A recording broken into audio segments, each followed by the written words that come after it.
Magician's situation is that his attack is high and his body is weak. Not just the Sorcerer Supreme Ancient One, like Thanos' subordinate. Ebony Maw, one of the 5 Obsidian Generals, is a top magician in the universe, a magician who completely defeated Doctor Strange, and is a capable general at the Overlord level in the universe.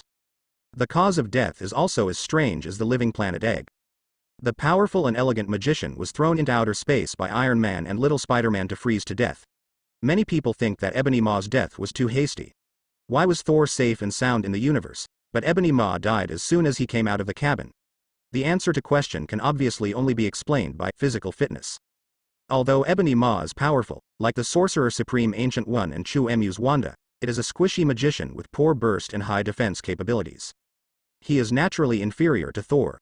Moreover, Thor is the eldest son of the father of God Odin and is a hexagonal warrior. Therefore, Thor's strength is actually just not outstanding enough. And compared to magician, the situation of the living planet Ego is a little more scientific. Let's take a look at Thor. Thor's attack power and strength are definitely not up to the level where Ego can blow up the fleet of spaceships with a wave of his hand, but what can Thor do? The body that could withstand the impact of Starfire was definitely stronger than Egg's brain. This is the advantage of Hexagon Warrior, no shortcomings. The one who won't die is as frustrated as Ebony Maw and the living planet Ego. The reason why living planet Egg is so biased is that living planet Egg is a god whose conception is incomplete. He does possess some characteristics of the celestial god group and controls the energy usage methods that only members of the celestial god group have, but he is not a complete god. There is no body that matches the strength of the members of the Tenjin group. Some are just a brain without any protection. Egg can only be regarded as a defective god. His attack power is very powerful, but his real body defense is very poor, so it is not surprising that he can be killed by a bomb made from the energy battery of Kingstar attached to his brain.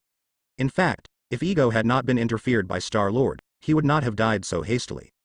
After all, the defense of Ego's brain's true form is indeed very poor, but not anyone can easily break through the planet's shell and reach the brain, because Ego can control the entire planet's shell. And, in most cases, the enemy cannot even reach the area where his planet shell is located, and can be directly crushed to death by the energy of living planet Ego. After all, the energy methods he controls are still at the level of the God group. It is not easy to attack Egg's brain under normal circumstances. The biggest reason for the death of living planet Ego was that Star-Lord's explosive seeds interfered with Ego's power, which caused Ego to lose control of the planet's shell. At the same time, Star-Lord interfered with his ability to detect the inner world. So, after Little Groot escaped, he placed the bomb on Egg's brain. Star-Lord was the main factor causing Ego's death. If there was no Star-Lord to interfere with Ego's power, Ego, who could control the planet's shell at will and also controlled the energy control methods of the Celestials, would not be so easy to kill. Definitely. The reason why living planet Ego was tragically thrown into the street was ultimately due to his life form. Living planet Ego was nothing more than a deformed celestial embryo. And the reason for this situation? This is probably because living planet Ego's original planet should have the life energy to breed the Celestials, but for some reasons too much of this energy was lost. It may also be that the planet was blown up due to some accident, which caused the gestating god to have only one brain left. The breeding conditions for the Tenjin group are very harsh. It's not just that the life energy must be strong enough. You also have to have some luck. This is also the reason why the number of celestial beings in the universe is rare. In fact, every planet that can give birth to celestial beings is extremely rare in the universe. Most of the time, Planet Devourer Garland cannot attack these planets. Because of this, now he has obtained a planet that is being nurtured by members of the celestial group. For Planet Devourer Garland, it is a full meal. The ordinary treatment made Planet Devourer Garland feel very good. How is it? Are you satisfied with the planet I prepared for you? Annihilation can reach the infinite corners of the universe in a single thought, and his ray of duplication once again condensed in front of the Planet Devourer Rulan. Giving Planet Devourer Garen such a planet shows how much Annihilation attaches importance to the current situation on Earth, and he does not want Planet Devourer Garen to screw up this time because he is not full. Very good Garland, the Planet Devourer, nodded to Oblivion's duplication. He's still tinkering with his own tableware energy siphon. Although the effect of this device is not as good as the satiety he can feel when he absorbs it, it can avoid wasting unnecessary itching. Therefore, Planet Devourer Garen still attaches great importance to the normal operation of the energy siphon function. A planet with the sleeping celestial god group is definitely a hearty meal for Planet Devourer Garen. I don't want to waste any energy. Although this planet is not enough to keep me full, it should be enough to cope with the situation on the Earth. Planet Devourer Garland's appetite is naturally not satisfied by a single planet. Even if this planet has a gestating group of gods, it will not be enough for Planet Devourer Garland to be truly full. The life energy contained in it can only relieve Planet Devourer Garland's hunger for a long time, and will his strength has returned to the peak of level single universe. When Planet Devourer Garland is full, his body will emit golden light and become the messenger of life. This is probably a major feature of Planet Devourer Land's power area. When the Planet Devourer's energy reaches absolute saturation, and is called the life messenger, his attributes will change from devouring planets to creating life. Its energy can destroy or devour countless individual universes, and its total energy will far exceed the entire energy of the Big Bang and reach the multi-universe level. However, this state, naturally, the consciousness of the universe does not want to see it. That will aggravate the decline of the universe. Therefore, the peak level of level single universe is the ultimate strength that Planet Devourer Garland can be allowed to recover. In fact, this level is not bad anymore to know. Everyone understands the strength of the celestial team. Although they are just a celestial god group that is still gestating, the energy it possesses is naturally extremely huge, and it will definitely make Planet Devourer Garland one of the most powerful ones in the level single universe. How to say? Although it is only the peak of level single universe, you must know that Planet Devourer Garland is originally multi-universe. He uses the power of the peak of level single universe, so naturally it will not be the same as the ordinary beings at the peak of level single universe. You can think of him as a level single universe invincible warrior. Planet Devourer Garland only needs to return to the peak strength of level single universe. So, in the life level of level single universe, he obviously possesses nearly invincible strength. It is true that the essence of Planet Devourer Garland is just an ordinary scientist who survived the last cosmic era. He was selected to become the Planet Devourer of this cosmic era just by chance. Therefore, Garland, the Planet Devourer, is indeed not good at fighting, and even his daughter has inherited his genes of not being good at fighting. However, after all, Planet Devourer Garland is still a multi-universe existence. The so-called gene that is not good at fighting only applies to beings at the same level as him.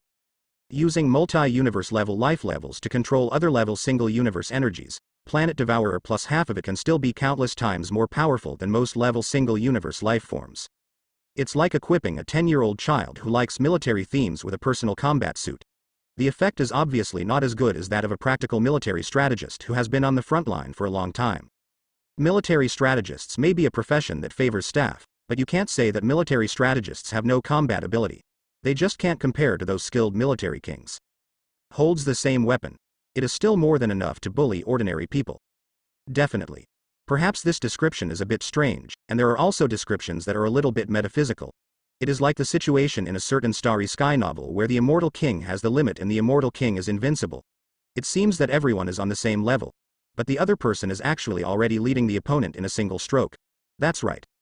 The reason is this. If a multi-universe life can use the peak power of level single universe, it will naturally far exceed all level single universe life. After all, a multi-universe life, whether it's one's own knowledge or control over power, cannot be made up for simply by relying on skills or combat abilities. Chu Mu is already at a good level among level single universe. Although Chu Mu has become level single universe not long ago, he still has a lot of cheats. However, if we ignore the fighting buff on Garland the Planet Devourer and let Chu Mu and Garland the Planet Devourer fight at the same life level with the same total amount of energy, Chu Mu's chance of winning is absolutely slim. It is almost impossible to war against the multi-universe life planet Garland the Devourer. Planet Devourer Garland's combat level is unparalleled. After all, he is also at the multi-universe level of life, and his use of energy is by no means comparable to Chu Mu. Let's put it this way, with the same level of energy, she may be able to crush 7 or 8 Chu Mu. The effect of using one energy to use 10 parts of energy is only a basic operation for multi-universe level beings. There is nothing we can do about this. Compared with multi-universe level existences, level single universe's understanding of law is like a primary school student and a doctoral student competing to see who is better in mathematics. This doctoral student is also a student from a top university in the mathematics department. Naturally, there is no comparison. Therefore, although Planet Devourer Garland is also aware of his bump buff, he feels that he has returned to the peak level of level single universe and can still handle this incident. As long as they are not Mephistos from those dimensions, have not found all the infinite gems, and have not been blessed by other cosmic treasures, they cannot be my opponents. Garland, the Planet Devourer, confidently guarantees annihilation. How to say? Planet Devourer Garland's self-confidence is not a mythical self-confidence. In fact, Let's break down the achievements of Garland the Planet Devourer. Although this multi-universe level god is often defeated by various heroes or villains using various tricks, and Marvel's screenwriters are also happy to sacrifice Uncle Ton to the sky in some extra comics, gradually making the invincible Uncle Ton, it is ridiculed by comic fans as the unit of measurement of combat power in Marvel Comics. But, just like what was said before, in fact, Uncle Ton's hard power is still very strong. If you think carefully about the attacks and failures of Planet Devourer Garland, you will find that those events are all related to Earth, a very special planet in the Marvel Universe. Only when Garland, the Planet Devourer, takes his idea to the Earth, or participates in a battle that is closely related to the Earth in time, will the bump buff on him be 100% miraculous. Under normal circumstances, Planet Devourer Garland can be called a natural disaster in the universe, causing the top civilizations in the universe to still change their colors after hearing about it for many years. Naturally, his performance on the field cannot be the kind of performance that pulls the hips. Basically, as long as he does not being associated with the Earth, Planet Devourer Garland usually does not fail. In fact, you can understand this if you think about it. Who is Planet Devourer? He is one of the 5 creation gods of the universe, and the duties he performs are also missions given by the consciousness of the universe. Naturally, he cannot be the kind of embroidered pillow with superficial appearance, and he is unlikely to be targeted by the consciousness of the universe. He is owned by Garland, the Planet Devourer. In the final analysis, his failure was all because he did not understand the specialness of the Earth. Earth. Even if the cosmic consciousness wants to target it, this cosmic consciousness may be reset or replaced. Naturally, it is impossible for Garland, the Planet Devourer, to destroy the Earth. After all, the luck of the Earth. That is a place favored by OAA, the real top boss in the Marvel Universe and the creator of the Marvel Universe. The identity of the god of the universe naturally has no role on Earth. For this, although the 5 gods of the universe do not know the details, they are still aware of it, especially among the 5 gods of the universe, which represents the annihilation of nothingness and destruction. It's better to be careful. After all, although the Earth is a remote and wild place, I think you and we have already experienced the evil spirits there.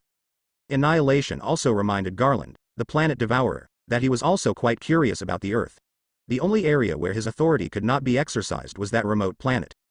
These years, the 5 gods of the universe have also heard that many famous beings in the universe have encountered obstacles there, including beings like them who are multi-universe level beings who also need to take a serious look.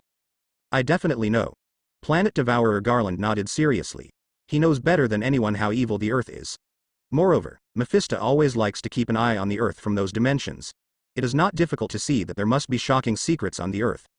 With this mission, maybe he can also explore a little bit about why the Earth is special. As long as you understand. Annihilation also had the same idea. He wanted to see what Planet Devourer Garen could find on Earth, or would even Planet Devourer Garen have accidents in that part of the Earth? Thinking of this, Annihilation had already decided. These days my eyes should always be on the Earth. Death should know something, but she is unwilling to share her information with us.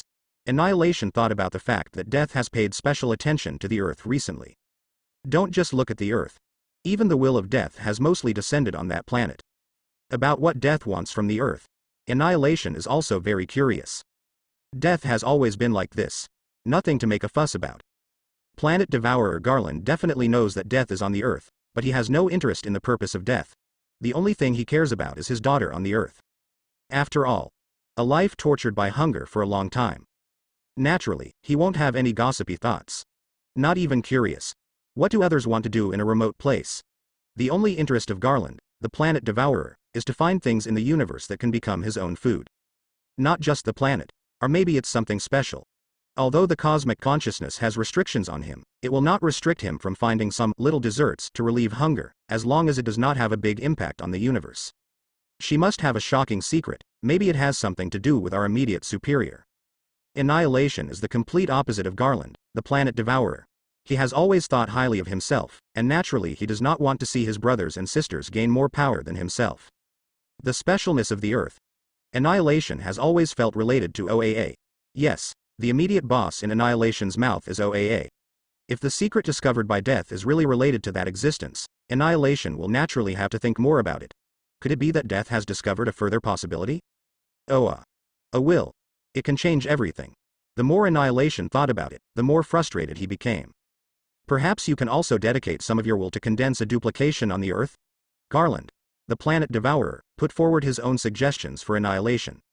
He doesn't care about what death is looking for, but the main thing is that he feels that if annihilation can be with a duplication on the earth, if he encounters any trouble, he can let annihilation and death help share some of the pressure, not to mention anything else, he is not willing to do some dirty work alone. It cannot swallow the earth. Why work so hard? Garen the Planet Eater has lived longer than several other cosmic gods. Therefore, he also knows how to relieve himself from stress. In the workplace, everything should be taken care of by himself. That is not what a qualified professional should do. During the last cosmic epoch, Planet Devourer Garland also took a similar course. Good idea. Annihilation didn't know what Planet Devourer Garland had in mind. He just felt that what death was looking for must be something very, very extraordinary. This kind of thing. Naturally, he didn't want to let death alone. Although we were all brothers and sisters, and beloved brothers and sisters still had to settle accounts, right? You prepare here. I'll go see if I can find a suitable carrier for myself. After having the idea, Annihilation did not stay with the Planet Devourer Garland. Watching Galantan the Planet Devourer devour the planet is not a fun entertainment activity. Therefore, after leaving a sentence, the black mist carrying the will of annihilation dissipated in the blink of an eye before the Planet Devourer Garen, and the will of annihilation also disappeared with it. And there are no interrupters. Planet Devourer Garland also focused his attention on the planet he was about to devour. Today is the end of you, among the stars. The Planet Devourer looks down upon the Earth. He is many times larger than the planet. It made a green planet look like a toy in front of him. Regarding the appearance of this cosmic giant, the intelligent civilization on the planet has naturally discovered it a long time ago. The life energy of this planet can give birth to the celestial god group, so the civilization of ordinary life living on its surface is not low. In fact, this planet was selected by Annihilation as food for Garland, the devourer of planets.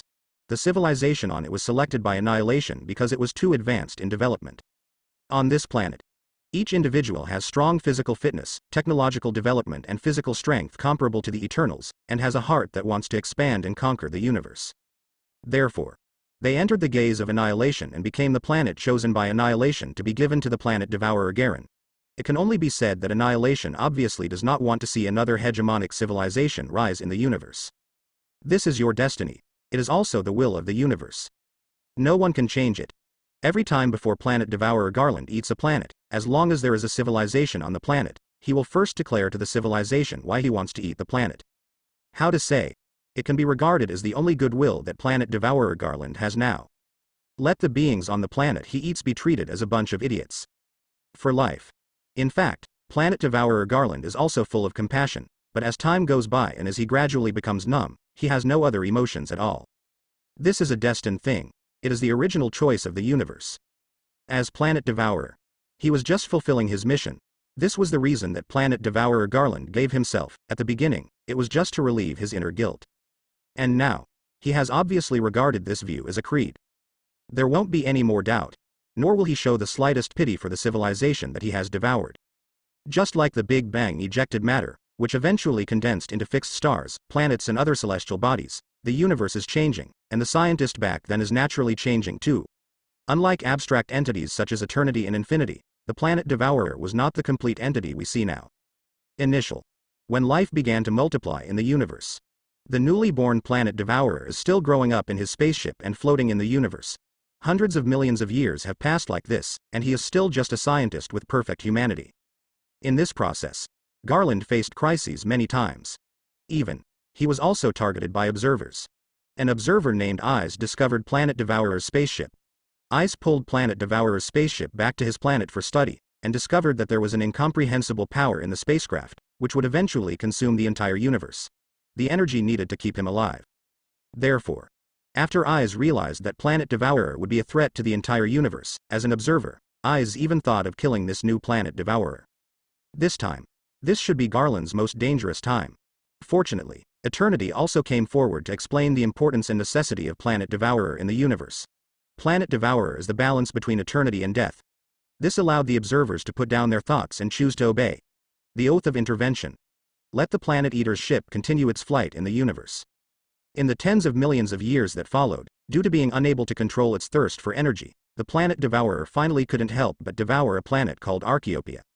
This was the first planet he devoured. It is also the beginning of a cosmic disaster. For the first time, everyone will remember it deeply. Not just the first time in that aspect, but the first time in any aspect is an unforgettable memory for most people, and represents some kind of growth and change in oneself. It can be said, a person's personality changes and growth are basically closely related to his first experiences again and again. The ultimate character of each person. They are all derived from his experiences in life, and the impact of the first time on a person is extremely huge. The same is true for the planet devourer Garland. He was human before he became the planet eater. Naturally, people will have their own feelings about all kinds of firsts, especially the first time to devour a planet. You know, this is definitely more unforgettable than the first time in reproduction. The planet Archaeopia was the first planet that Garland, the devourer of planets, took on his current path, and it was also the first thing he encountered in this new era after waking up from his slumber. Even after hundreds of millions of years, the memory of planet devourer Garland is also very impressive. Whenever Garland the planet devourer wants to devour a new planet, he will think of the first planet he ate. Just like the memory of that time flashed through Garland the planet devourer's mind now. However, compared to the pain and inner struggle of the past, the current planet devourer Garland has no trouble in his heart about swallowing the planet, and his emotions in this regard are completely numb. Or, this is probably why Garland the planet devourer is regarded as the villain of the universe, Scourge. He is already a true god who is more divine than human and is dedicated to maintaining the balance of the universe. Mortal life and death. Mortal destiny. It had become something insignificant in his eyes. This is the rule. Planet devourer Garland also knew how cruel what he did to the planet he was devouring, but the position he stood in determined that he could not have sympathy. Everything. It's all for the balance of the universe. Right and wrong. Yes and no, good and evil. It is meaningless in the balance and operation of the universe. What is meaningful is how to continue the life of the entire universe and how to maintain the balance of the operation of the entire universe. This is the mentality of Garland, the planet devourer today. This is also a concept he has implemented for countless years. Even if I still couldn't bear it before. But an idea has been deeply rooted in the heart for hundreds of millions of years. Naturally, planet devourer Garland will firmly believe in it and will never doubt it or have intolerance. Garland, the planet devourer, no longer has many human emotions. To put it in layman's terms, the divinity in the planet devourer plus half has chosen the Superman nature. After all, life is a human being. For Garland, the planet devourer, the past is too long ago. After so many years, I have experienced many major events in the universe for hundreds of millions of years, and as a cosmic god, I have walked among the universe for 10,000 years. Driven by those various memories and experiences, planet Garland the devourer already had a completely different personality than before. Unlike his daughter who is still young, full of vitality, and full of humanity, the humanity in the planet devourer plus half can be said to be very little. Because of this, planet devourer Garland no longer has Ganada's compassion and cherishment for human life. The death of an entire planet is nothing but an insignificant thing to him. Divinity. There is no mercy. Said it before. Garland the planet eater is the sole survivor of the last cosmic era. Originally, planet devourer was a resident of the Tower planet and a very outstanding scientist. At that time, planet devourer Garland was as kind as his daughter. After all, as a scientist of a developed civilization, he naturally has a certain degree of cultivation in the aspect of mind. The entire civilization of Tower planet also belongs to that kind of relatively gentle civilization. The Tower planet was a paradise-like place with the most advanced civilization in the universe at that time. However, this universe has entered the final stage of its collapse. The cosmic setting of the Marvel universe is that the universe was originally an egg, a spherical, dense, and compact egg formed of primitive matter. A big explosion occurred in the sphere, and the power of the explosion destroyed the final stardust formed around the sphere. The material of the planet exploded violently. Then, the prototype of the Marvel universe was formed. Under the influence of the law of entropy increase, after countless years of expansion, the universe will inevitably move towards complete collapse and destruction. Even though the civilization of planet devourer Garland is the top civilization in the universe, they cannot reverse this process. When they discovered that the universe was about to end, the entire civilization tried its best to save it, and planet devourer Garland was one of the team members trying to save the universe. He travels across the universe to find a way to save Tower planet. However, but found nothing. Those treasures in the universe, the artifacts in the universe, are those beings called gods, are all as small as dust in the face of the destruction of the universe. Desperate Garland witnessed the destruction of his own civilization and his own universe. In the process of the destruction of the universe, almost all the residents of Tower Star died, and only a few people survived. And even these survivors know that their death is inevitable. After all, if the universe is destroyed, where can they hide? Then, Garland and the rest of the group decide to take a spaceship to the space egg. The survivors wanted to die with honor there. They want to use this act in the last time to pay tribute to their civilization, which has witnessed the decline of the old universe and welcomed the birth of the new universe. When the spacecraft approached its destination, the radiation had killed everyone except Garland. Only the lucky Garland escaped the radiation attack. Because the new universe needs him. The old cosmic consciousness also needs him. The cosmic egg sucked Garland, the chosen person, into the spacecraft. At this time, the dying cosmic remnant also entered the cosmic egg, allowing Garland and his spacecraft to avoid the destruction of the cosmic egg's huge gravitational energy and heat. At the moment, the dying universe and Garland merged into one, and Garland's will incredibly found that his body was filled with unknown energy. What is that? The dying cosmic consciousness told him that with the end of the old era, both he and Garland were destined to die, but their union would be reborn in the new era. At that time, they will be the only individuals to record the existence of the last cosmic epic. That moment, Garland is no longer the scientist Garland who lived on a prosperous planet in the previous era. He seems to have been integrated with the dying consciousness of the universe. Became the planet devourer he is today. There is no way to determine how much time passed between the complete destruction of the universe in the last cosmic epic and the birth and operation of the current universe. After all, except for the cosmic egg and Garland the planet eater in the cosmic egg, there is no other life in the Marvel universe. This period of time lasts far longer than the lifespan of a universe. During this process, Garland has been soaked in energy, integrating with the cosmic consciousness of the previous era, until the new Big Bang occurs. This way, the current universe was born.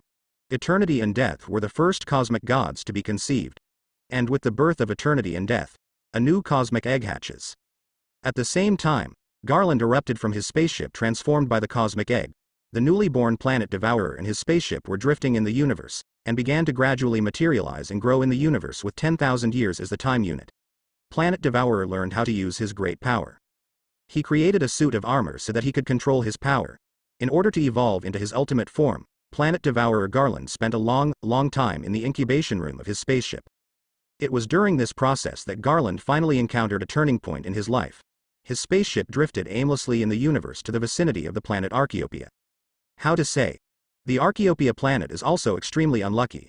Originally, they only faced attacks from the interstellar pirate fleet. The worst result was that they would be plundered by the interstellar pirate fleet. At least in that case, they could still reproduce. There is still a chance to revive. However, when the planet devourer's spaceship floated to the planet Archaeopia, fate changed. The planet devourer's spaceship was discovered by the group of interstellar robbers who invaded the planet Archaeopia. Everyone knows about interstellar robbers. When they see a tall spaceship, they will naturally become greedy, so the interstellar robbers who are not afraid of death set their sights on the spaceship of Planet Devourer Garland. They attacked Planet Devourer Garland's spaceship and woke up Planet Devourer Garland, who had completed his final evolution. The full form of Planet Devourer Garen appeared in the universe and destroyed all the fleets. At this time, it was still Garland, the somewhat unconscious Planet Devourer, could not restrain his hunger at all. Therefore, not only the group of short-sighted interstellar robbers suffered, but the planet Archaeopia, which had been suffering from bad luck for 8 lifetimes, was also implicated. The starving Planet Devourer Garen drained the entire planet's life energy zone. Although some of the natives of the Archaeopia planet escaped, all living things on the planet were destroyed, and this group of survivors was soon attacked by the living planet Ego. It's a direct and complete genocide. It's really tragic. And Garland, who had just become the planet devourer, felt extremely guilty for his actions, but his crazy hunger drove him to violate his conscience. Over the next few thousand years, the planet eater devoured the entire fixed star system of Archaeopia. Maybe it's because my conscience is really bad. In the process, he built a huge amount of spaceship, named Tall, as a tribute to his original home in the first planet he devoured. Conscience is this thing. Everyone understands it. As long as you do enough bad things against your conscience, conscience will be lost sooner or later. In fact, Planet Devourer Garland's conscience and humanity are sufficient, and it is not fake mercy. After his hunger was slightly controlled and he regained some sanity, Planet Devourer Garland also restrained himself throughout the next few decades. For billions of years, Planet Devourer only devoured lifeless planets. At this time, Garland, the Planet Devourer, still has enough humanity. However, as time flows, Garland, the Planet Devourer, slowly discovers his inner role in the natural order and realizes that he is a supreme being at a higher level than all life. Divinity gradually began to overwhelm humanity. And, as he communicated with the cosmic consciousness of this universe, he also understood his mission and the reason for his birth. His existence was destined to give back balance to this universe. The workings of the universe. He needs to constantly devour those planets with sufficient life energy. Then, Garland, the planet devourer, gradually overcame his sympathy for intelligent life, and finally became the real planet devourer, becoming a natural disaster in the universe. He has also completely become a representative of divinity and no longer has any sympathy for any civilization. I am Garland, you can call me the planet devourer. Now I want to devour the energy of this planet to fill my weak strength. You will die because of this too, but don't complain, because it's part of the order. The huge body of planet devourer enveloped the sky above the entire planet. His voice echoed throughout every inch of the planet. What is that? Oh my God! There is a giant in the sky. Is that the creation giant? He said he wanted to destroy us. Damn it, he is an evil god. The planet chosen by annihilation to replenish energy for planet devourer is a civilization where magic and fighting spirit complement each other. This planet has fighting spirit and magic that have reached their peak. However, even the most powerful being on the planet, the most powerful person with the title of God of Law and God of Sword, trembles like an ant in the face of the pressure of Garland, the planet devourer. A strength they were proud of. It makes no sense at all in front of Garland, the planet devourer. Evil God. You are not allowed to trample on my world. The most powerful person on the planet. The invincible sword god burst out of fighting spirit and rushed out of the planet. However, in front of planet devourer Garland, his power was not even worth a glance from planet devourer Garen. Bang. Although this sword god unleashed a rainbow of fighting energy that was as bright as a river, he was unable to leave any trace on the planet devourer Galan. Not only was the planet devourer Garland unable to be harmed, but his artifact longsword was directly destroyed. He was also originally torn into pieces by the energy radiating around the planet devourer Garen's body because he was close to the planet devourer Garen. Planet devourer is originally a god-level weapon that can destroy countless universes. The armor on his body, just restricting the flow of his energy. And once close, naturally, it will be destroyed by the energy of planet devourer. No. There are also magic god-level powerful people on the planet who have come together to cast a 16-ring super-level forbidden spell, exerting terrifying energy that is enough to destroy a planet. However, it still has no impact on Garland, the planet devourer. You should accept your fate calmly. Garland, the planet devourer, watched the people on the planet release a firework. His expression did not change at all, but he directly activated the energy crystal siphon in his hand. The energy of the entire planet. It began to be sucked into his body crazily. Declaration of Garland the planet devourer. It's like God announcing to mankind that the world will be hit by a great flood. That's Oracle. Full of despair brought about by the Iron Law. All life on the entire planet of life. They all feel the infinite terror of the coming doomsday. Species on the entire planet are wailing. The originally green and dry land is beginning to decay at a speed visible to the naked eye. Even the world tree on this planet, which is said to have existed since the creation of the world, is rapidly dying at a speed that even the elves cannot stop at the moment. This is a strange plant life that originally ran through the world and even grew into the star field of the universe. It probably has a special life form like Groot, the tree man. Think about it. It is also a strange species in a corner of the universe. It was placed on this planet for unknown reasons, and then became the so-called world tree on the planet for countless years. When it is not attacked by Garland, the planet devourer, this long-lived tree is providing purification to the entire world, making the chaotic productivity on the planet accessible to other life forms. Because of this planet gave birth to professions such as magicians and fighting spirit warriors. Definitely, the natives of this planet are able to practice, but this planet also breeds members of the celestial group, and it is inseparable from the rich life energy. Their so-called power of magic and fighting spirit is actually part of the law possessed by the gestating deity group. Just like on the Earth where Chu Mu is located, in addition to the mutants created by the celestial group's experiments and the inhuman accidents created by the Kree's experiments, various super abilities can also be born on the Earth itself. There are even many totem gods that have been conceived. This is all thanks to the members of the celestial god group who have not yet awakened on Earth. Definitely. Maybe it's because the Earth is cared for by awe? Anyway. Under normal circumstances, only planets that breed the celestials, or have powerful gods inhabiting the planet, can individual lives with extraordinary abilities appear. This is common sense in the universe. This is also the reason why many powerful civilizations in the universe can only rely on genetic modification to obtain extraordinary powers. If the planet that gave birth to them is not qualified to contact extraordinary people, they can only rely on technology. And now this planet where magic and fighting spirit blooms brilliantly is because they are bred by members of the celestial group in their native land, so they are lucky enough to have an extraordinary system of cultivation methods. Definitely. As the saying goes, blessings and misfortunes depend on each other. They are lucky because the planet they live on has members of the celestial group. They are also unfortunate. It is precisely because their planet gave birth to members of the celestial god group that their planet attracted a cosmic disaster-level god like planet Devourer Garen. If this planet was not so special, they obviously would not have encountered such an unreasonable disaster. At least at this time, would not have provoked the appearance of Garland, the planet devourer. Perhaps they will be targeted by interstellar robbers, or they may be discovered by Thanos' fleet, but no matter what the situation is, this planet will still be able to have some seeds of civilization. Even if the entire planet is captured as slaves, at least the civilization of the planet will not die out, right? And what to say when encountering the planet Devourer Garland, their fate is destined to be tragic. Just like planet Devourer Garen declared to the entire planet. This is the universe's choice. The chosen planet. Can only accept this fate. Universe starry sky. A terrifying vision is happening. The energy of big stocks.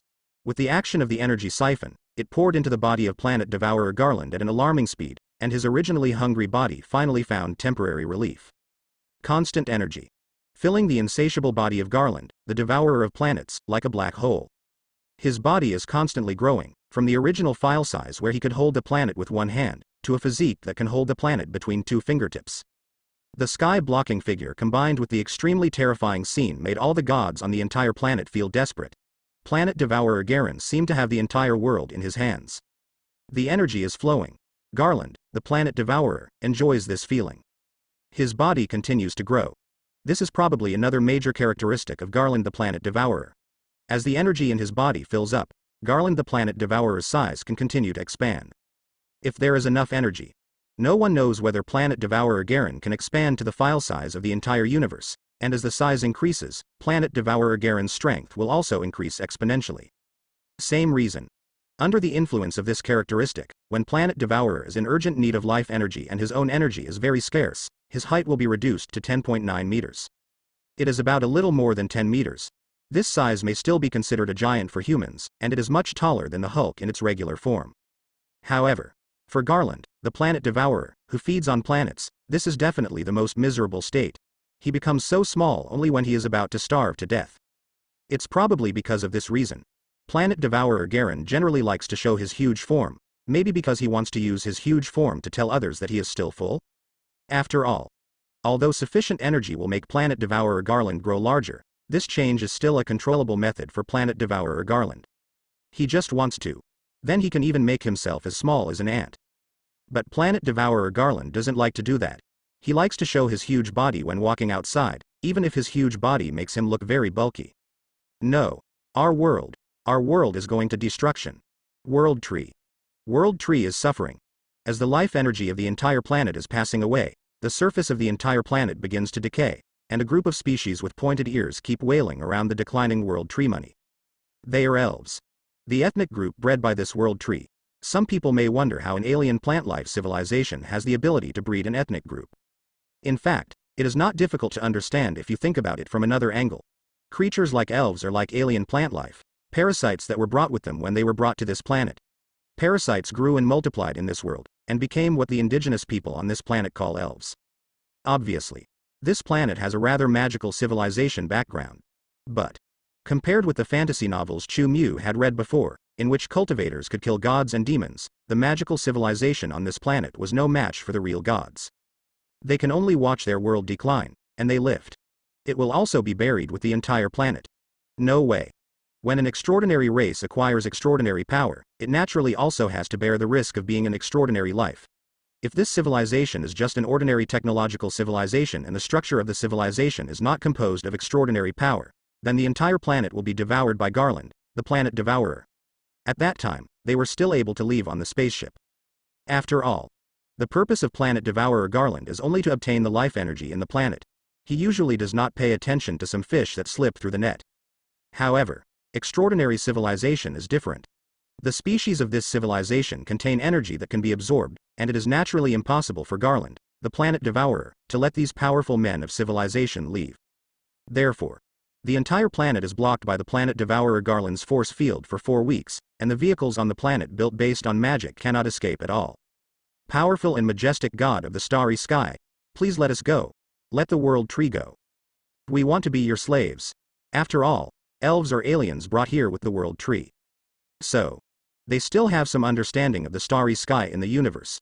Although they cannot recognize the identity of Planet Devourer Galan, they still know that Planet Devourer must be a strong man in the universe. Facing the invincible Planet Devourer Garen, this group of elves can only crawl on the surface of the planet and pray for mercy to the majestic existence that is beyond their reach. In their eyes, the Planet Devourer Garen has a similar form to them, so they feel that they may voluntarily become each other's slaves, and the other party can let them and World Tree go out of consideration that they are all similar beings. How should I put it? As long as it can be said that these elves know something about the universe. But apparently we don't know enough. The reason why Planet Devourer Galan has almost the same form as them in their eyes is entirely because of another characteristic of Planet Devourer Galan. Although the Planet Eater usually appears in human form, every creature that sees him sees a version of the Planet Eater that resembles its own form. And in the eyes of the eternal gods of the universe, Planet Devourer is a body of pure energy. Therefore, humans see Planet Eater in human form, and when a Skrull sees, for example, what he sees is Planet Eater in Skrull form. Skrull is characterized by long and pointed large ears, thick green skin, and a wide and wrinkled lower jaw. It is obviously difficult for humans to imagine that Garland, the Planet Devourer, has such a form. Actually, Planet Devourer Garland himself doesn't even know what his current situation is. As Garland, the Planet Eater is indeed a person, but his true form is currently indescribable. It's also unclear why different creatures see themselves in different forms. You will get an eternal scene in the Kingdom of Death, don't resist. That is not a misfortune, on the contrary, it is the return path that all life will eventually go to. Faced with a group of elves trying to use psychic magic to communicate with themselves, Planet Devourer Garland also responded. The Planet Devourer's powerful telepathy allows him to read the thoughts of any person he encounters, no matter how advanced the other party is, whether it is an alien or an advanced creature. Actually, Garland the Planet Eater is probably one of the most powerful telepaths in existence. The telepathy ability of Professor not only can he enter anyone's mind, but he can also communicate with people across galaxies. With the help of cosmic consciousness, the spiritual power of Planet Devourer Garen can spread to every corner of the universe. Such means, even Chu Mu is unimaginable. Facing the Planet Devourer Garland's answer, the elves on the planet are desperate. They wailed and cried. As the true indigenous humans on this planet, those strong humans can feel that the planet is aging rapidly, and they can feel the energy inside the planet flowing crazily. Not only that, these powerful men are originally a collection of energy on the planet. After the Planet Devourer Garen opened the siphon, these so-called magic gods and sword gods were unable to resist the loss of their own energy. The evil god. The evil god is devouring the entire world. He is also devouring us. Feeling their realm falling crazily, the strong men on the planet went crazy one by one. Some of them attempted to attack Garland, the Planet Devourer. However, just like those strong men who attacked Planet Devourer Garland at the first opportunity, the attacks of these natives were completely meaningless to Planet Devourer Garland. Although they are the top strategic powerhouses on their own planet, in the starry sky, their existences, such as magic gods and sword gods, are actually not even comparable to the infinite. Probably a Dharma god level powerhouse. It's equivalent to the intensity of Doctor Strange. Maybe they are very powerful for ordinary people, but who made them face the cosmic god Garland, the Planet Devourer? A lot of people. Not even close to the body of Garland, the Planet Devourer. It was already shattered into pieces by the energy radiating around Garland, the Planet Devourer. Galactus wears a suit of armor made from unknown cosmic metals that allows him to manage and control his energy. If he removes his armor, huge amounts of cosmic energy in his body will spread wildly, turning him into a miniature sun. Even with the limitations of this armor, the distorted energy fluctuations around Planet Devourer Garland's body it is definitely not something that small carbon-based life forms can get close to. Damn evil god. I will fight you. This is an Asgardian that guards the planet. It has strength beyond the realm of sword gods and has lived for thousands of years. It is the most powerful existence on the entire planet. If Chu Mu were here, he would definitely be able to tell that this existence already belongs to the level god Father Life and has the same health as the Sorcerer Supreme Ancient One. It may not be as good as those god kings of the gods, but it must still have reached the level of a strong man in the universe, and he is still a character who can make a name for himself in the starry sky of the universe. In fact, this Asgardian has always felt the same way. He also traveled among the stars. I thought I had seen most things in the world. However, at the moment when Planet Devourer Garland arrived, He realized how absurd his self-righteous knowledge was. It was difficult for him to understand how such terrible life could still exist outside the territory. This guy is eating the whole world. Whether it is for the sake of the world or for his own strength, Asgardian, who has surpassed the realm of the sword god, has to use all his strength, using the super artifacts he once harvested when traveling outside the territory, to launch an all-out attack on the terrifying alien evil god in his mind. Attacks. How to say? This strong man who can be called an Asgardian has really powerful methods. His long sword is also a river of light, but it has the power of a galaxy. Such an explosion. Splitting a planet is also very easy. However, facing such a level of attack, Planet Devourer Galan still didn't even raise his eyes. He opened his mouth wide. Take a sharp breath. Level Godfather's Asgardian was sucked into his mouth. What swordlight? What a galaxy. Everything disappeared in an instant. Planet Devourer Garland doesn't even need to chew. Level Godfather's planet Asgardian. He was swallowed into the belly of the planet Devourer Garland so easily. The moment he entered the belly of Garland the planet Devourer, the strong level Godfather had no chance of survival. He was directly digested into a pure substance by the powerful digestion ability of Garland the planet Devourer. Energy. Yes. In addition to energy absorbing through the energy siphon, Planet Devourer Garland can also definitely consume energy absorbing. Although for absorbing the energy of the entire planet, the digestion efficiency of the swallowing method is too low and will waste a lot of energy. But there is no need to worry about this waste when devouring a strong person. After all, the strong originally, it is a high-precision energy polymer. In the eyes of Garland, the planet Devourer, this kind of energy aggregate is roughly equivalent to the nutrients produced by humans using technological means.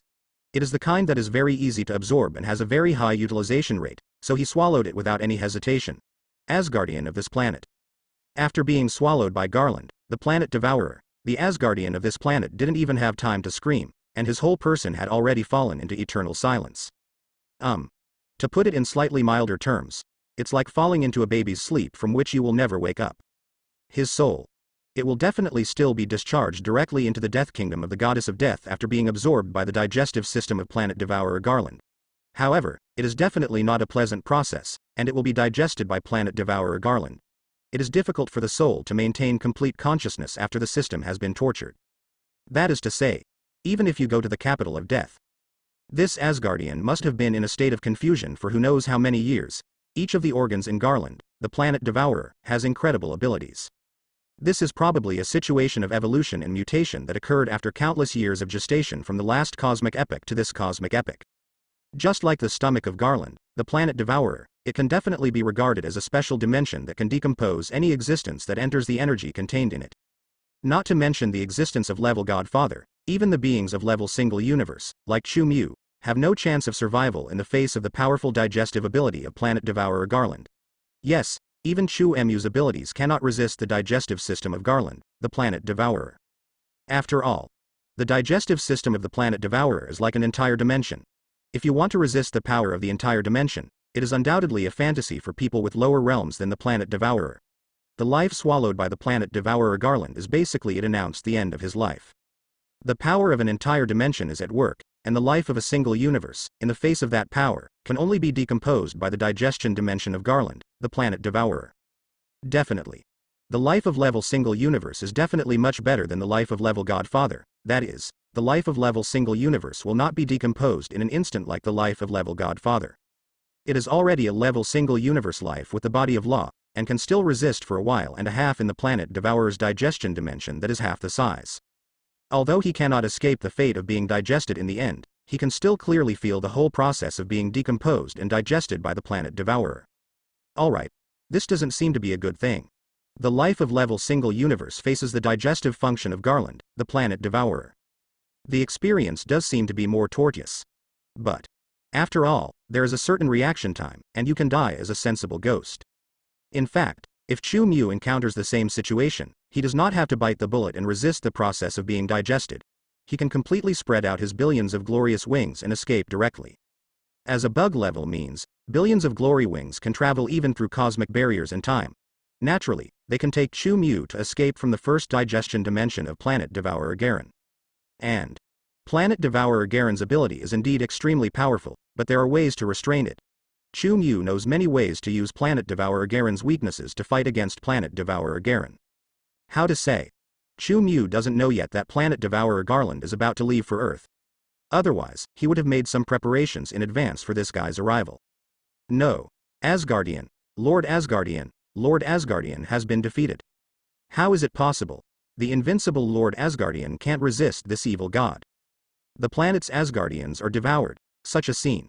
It directly caused the whole planet to witness what happened. All the life forms were filled with jealousy and wailing in despair. In their eyes, the invincible Asgardian failed like this. The attack of the invincible Asgardian that can tear the entire world apart. In this evil god song, are you so vulnerable in front of me? Everyone has seen it. Face the planet Asgardian attack. The evil god didn't even resist. Asgardian's attack that makes all the sword gods, magic gods, and countless powerful people on the entire planet feel scared. The powerful attack that has helped the entire world overcome many world crises, is simply terrifying in front of this evil god who is bigger than the world. It's like a joke and has no power. Even Lord Asgardian's power is so vulnerable to this evil god. What else can they do? Before, there have been times when the entire world has been threatened by alien life. However, Planet Asgardian, able to drive away those threats every time. This makes people all over the world basically accustomed to Asgardian invincibility. But this time, Asgardian no longer showed his invincibility to scare away the invaders like before. This time the enemy easily defeated the invincible Asgardian and swallowed Asgardian like food. Go down. This scene directly made everyone feel desperate. You have no choice but to accept this fate. The words of Planet Devourer Garland seemed to echo in their ears again. At this moment, the powerful men who had been on their own planet for a lifetime finally felt how powerless they were in the face of the so-called fate. For why do we have to suffer all this? Some unwilling strong men roared at Garland, the Planet Devourer. Face this question. Although the life on the entire planet is nothing more than ants in the eyes of Planet Devourer Garland, as the god of the universe, he still shows his few mercy. For the balance of the universe, for the continuation of the universe, you are a necessary sacrifice. Planet Devourer Giazuo answered the questions of the people on the planet very kindly. But for this answer, those powerful people on the planet who are as big as ants in the eyes of Planet Devourer Garland obviously still cannot accept it. On the planet, many powerful people find it difficult to accept the statement of Planet Devourer Garland. They were flying above the planet, facing the invincible existence of Planet Devourer Garen outside the atmosphere, and they mustered up the courage to roar again. Why us? Why? What have we done wrong? We have not invaded other worlds. Nor have we done anything harmful to other civilizations. This is something that is difficult for people on all planets to understand. They consider themselves a harmonious civilization. The development of civilization is also without any act of aggression. Such a world. Why did they provoke such an unreasonable disaster and provoke such a terrible evil god to destroy their entire world together on the grounds of maintaining the peace of the universe? Obviously, for the so-called balance of the universe. The humans on this planet are still unable to understand it. They only think that Planet Devourer Garland's reason is cosmic peace. In fact, cosmic peace and cosmic balance are completely different things. Definitely. For this, Planet Devourer Garland did not give these people an explanation. Everyone is at different levels, so naturally some profound questions are difficult to explain to these mortals. Just like his own existence is not known to the people on this planet, the people on this planet know too little about the secrets of the universe. To put it harshly, they are the barbarians in the universe. It is too troublesome to explain the truth of the universe to these barbarians. Although the Planet Devourer Garen is benevolent and kind, he is obviously not merciful to this extent. Because it should be you. Planet Devourer Garland's answer was undeniably domineering. We didn't do anything wrong. The strong men on the planet were still unwilling to give in. They saw that the entire planet was almost withered and the earth was dead silent. They only felt that the words of Garland, the Planet Devourer, were too unfair. How should I put it? After Asgardian was devoured, this group of people obviously had no intention of continuing to attack Garland, the Planet Devourer. Even the existence that surpasses them cannot defeat the opponent, and even cannot even advance a round in the opponent's hands. Naturally, they will not die easily.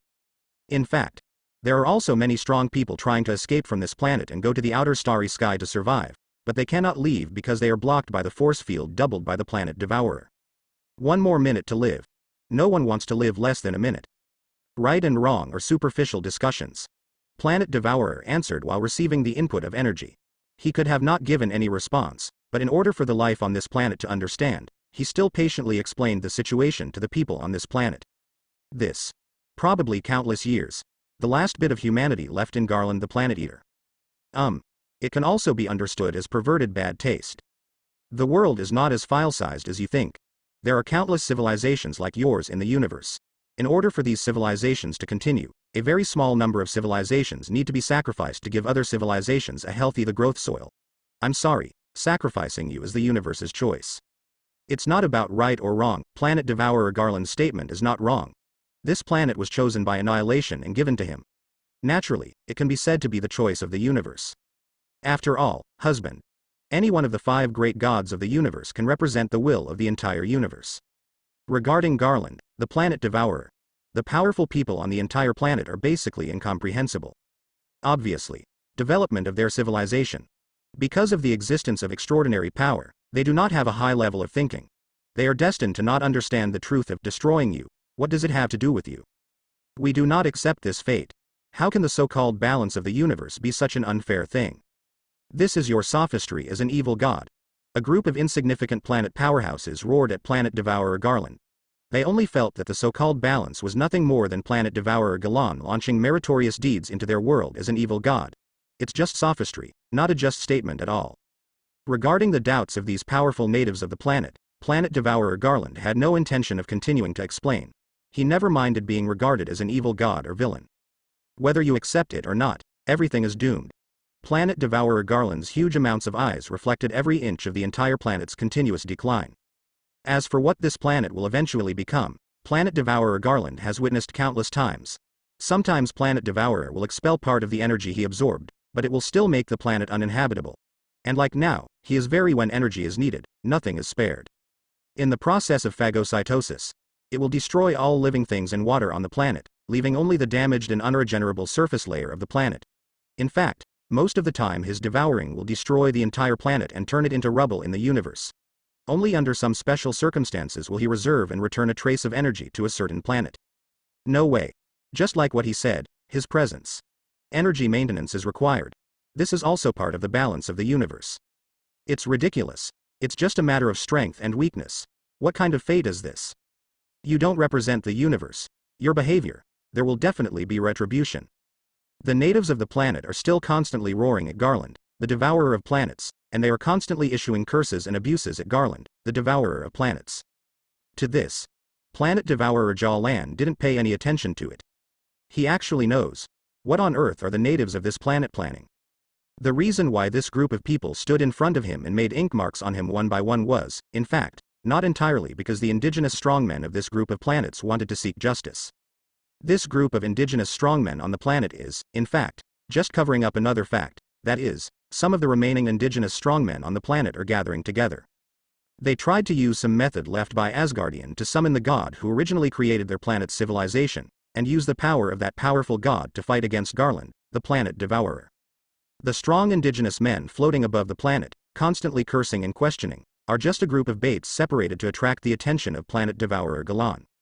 Have to say, the natives of this planet do know what it means to divert attention, and they are indeed united, but their strategy is too immature for the Planet Devourer Garland.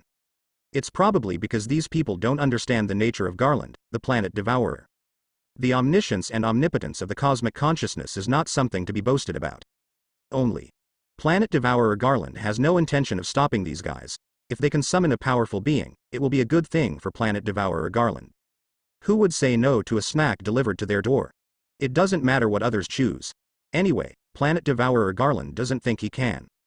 As a cosmic god, one of the 5 pillars of the Marvel Universe, the maintainer of balance in the universal consciousness, Planet Devourer Garland's behavior is restricted by the consciousness of the universe most of the time. Unlike many people's understanding, he is a natural disaster walking in the universe. Destruction and evil are different. In fact, he wants to destroy a planet.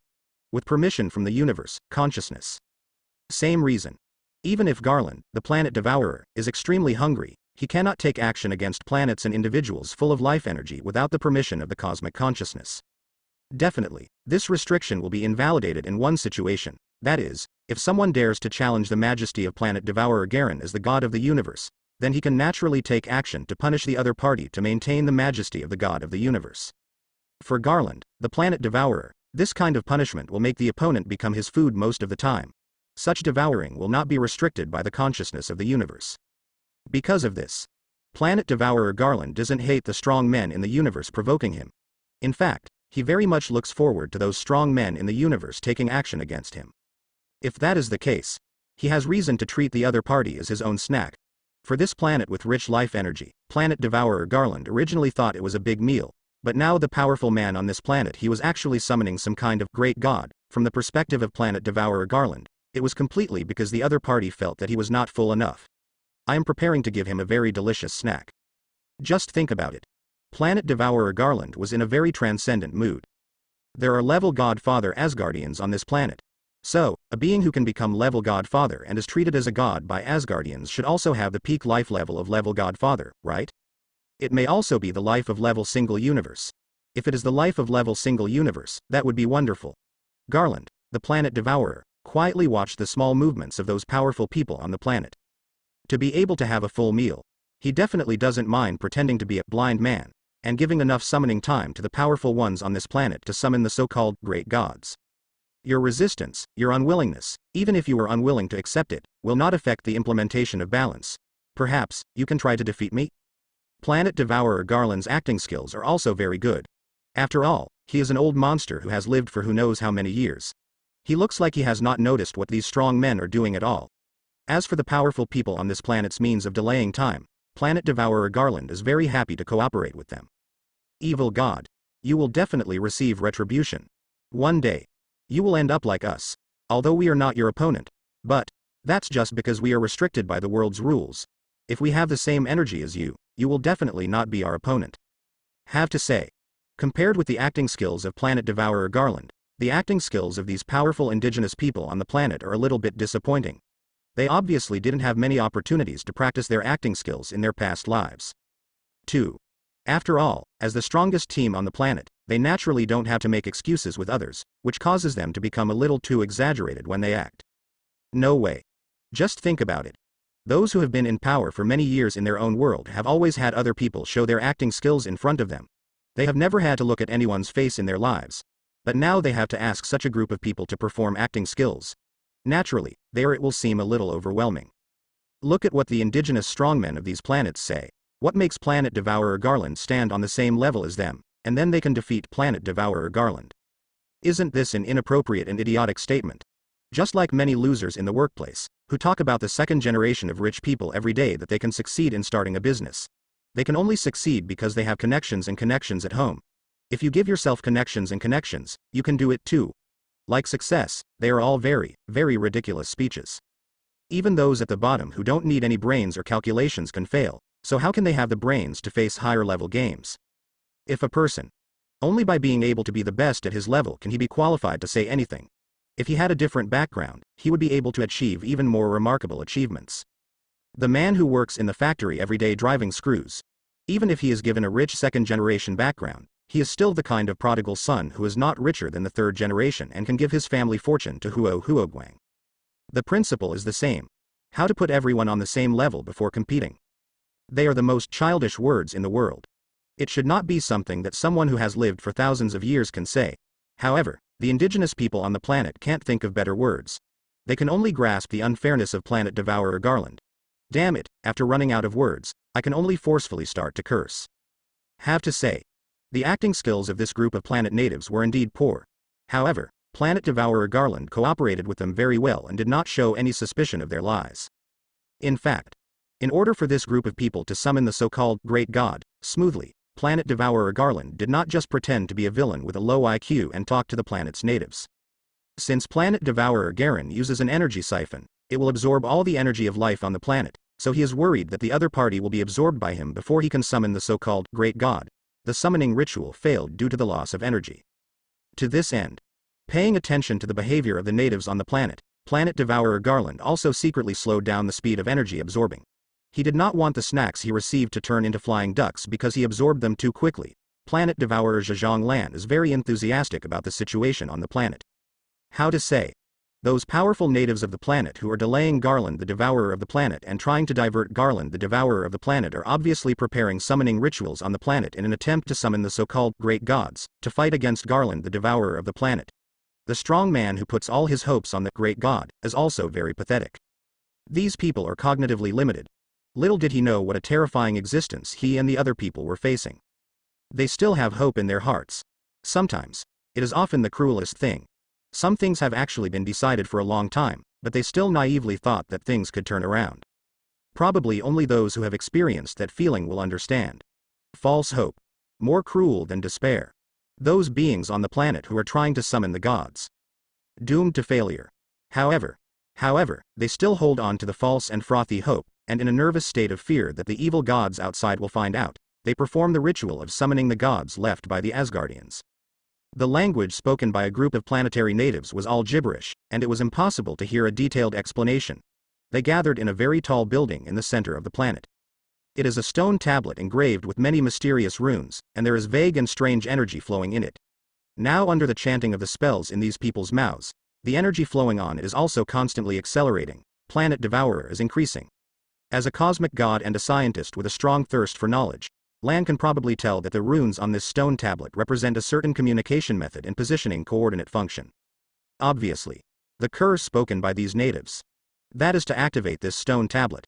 Let the existence linked to this steel know what is happening here. Planet Devourer Garen also found a space teleportation array in front of this steel. He was looking forward to it. Probably. The great god that the natives of this planet call him should come out of the portal later. Chili Guala, Chili Guala, Chili Guala, Chili Guala. On the rooftop in front of the stone monument building, there were a large number of figures wearing purple robes. Take a closer look. These people are the only remaining strong men on the entire planet. They were originally sword gods and magic gods. But, because Planet Devourer Garland absorbed a large amount of the planet's energy, they have fallen into the realm and become lower-level swordmasters and magic saints. This ancient and simple realm name, that is, Chu Mu is not here, otherwise, Chu Mu would have to complain. He has not seen such a simple and unpretentious cultivation system many years ago. It can only be said that Chu Mu missed the destruction process of a strange civilization in the universe. Chili croak, chili croak, chili croak, chili croak. Although the realm has fallen, they are still barely able to support themselves in completing the ritual. The energy in everyone's body is still draining, and they have to complete the ritual before they are sucked dry. A group of people were holding some weird scepters in their hands and were dancing and shouting some strange words. These words seemed to have been reverberated, and were transmitted from the sky to the distant area. From some of the strange words they chanted, there was a feeling of penetrating into people's minds. Just listening to it gives people a huge headache. Mainly because he speaks too fast. Even the erudite Planet Devourer Garland couldn't tell what these words meant. To this, it's no surprise that Garland, the Planet Devourer. After all, there are countless civilizations in the universe. If he does not link the consciousness of the universe and browse through the cosmic library, he definitely cannot know all the languages in the entire universe. And some powerful extraordinary beings will even create their own languages as special languages for their believers to communicate with themselves. Planet Devourer Garen has no interest in learning these languages. Planet Devourer Garland feels that the people of this indigenous planet today use this self-created language. Feeling the activation of the portal on the planet, Planet Devourer Garland was also pleasantly surprised. The snacks he had been waiting for were finally delivered to his door. Look at this momentum. A proper level single universe, another life. That's great. It's not in vain that he has been acting with the natives of this planet for so long. Intense light. Blooming on the rooftop in front of the stone monument. All the powerful indigenous people on the planet feel the boundless majesty of the vast sea. They all knelt down and worshipped on the ground. Everyone cried bitterly, praying to the Creator who responded to their call to help them defeat the evil gods outside and help them rebuild their homes. Great Creator, thank you for responding to our call. I beg you to defeat evil, bloom the light, restore everything to us. Great Creator, our world is being invaded by evil. Only your power can defeat evil. Please use your boundless power. Save us. The natives all knelt down in front of the teleportation array. After the teleportation array in front of them shone with brilliance, a majestic giant at least several kilometers tall appeared in front of them. Although this body type, it's nothing compared to Garland, the planet devourer outside the planet, but the natives on the planet all feel that this great creator can defeat evil as long as he takes action. In Asgardian records, the creator also has the ability to control his own size. Someone is taking action against this planet. It's really irritating. After the so-called creator appeared, he didn't pay attention to the natives crawling in front of him. He just felt that the planet was dying. At the same time, the same species bred on this planet are also dying. This is what the so-called creator is most concerned about, and it is also a situation that makes him feel extremely angry.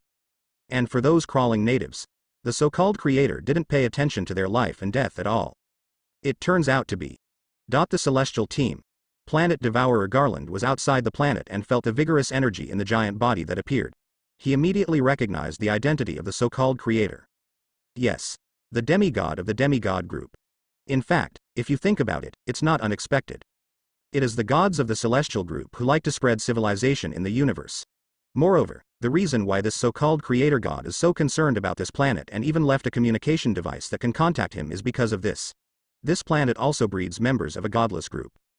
For members of the celestial group, the gestation of every kind. These are all things worthy of their attention. Because of this god cares so much about this planet. He's waiting for the right moment. Waiting for the gestation and maturity of the same kind. Then, awakening your own kind. I have to say that this is definitely a very ironic thing. The creation gods believed in by the natives of this group of planets are only for the 3 creation gods inside the planet. He takes great care of them, but in fact, only once the members of the celestial group within the planet wake up. There is actually no essential difference between waiting for this planet and the ending of the humans on this planet, and being devoured by Garland, the planet devourer. All will lead to destruction. It can only be said that the civilization on this planet is indeed unlucky. This is probably proof that the gifts given by fate must come at a price. They have enjoyed the prosperous civilization and development and naturally have to bear the crises brought by the prosperity. A bunch of trash. Precisely because there are similar species gestating in the planet, this god from the celestial god group will show kindness to the natives of the planet. The purpose is actually to let these natives take good care of the gods inside the planet. This is also the reason why after the majestic giant appeared and found that the planet was declining, he paid no attention to the natives of the planet. You have not completed the mission given to you. What more attitude do you want? Planet Devourer, altar. The god of the god group looked up, staring at the planet Devourer from outside the planet. This is probably the role of knowledge. It is different from the fact that the natives on this planet were unable to distinguish between the gods of the universe and the gods of the universe, and then were ignorantly kept in the dark, which ultimately led to the tragedy today. Whether it is Garland the planet Devourer or the gods of the celestial group, they all lack knowledge.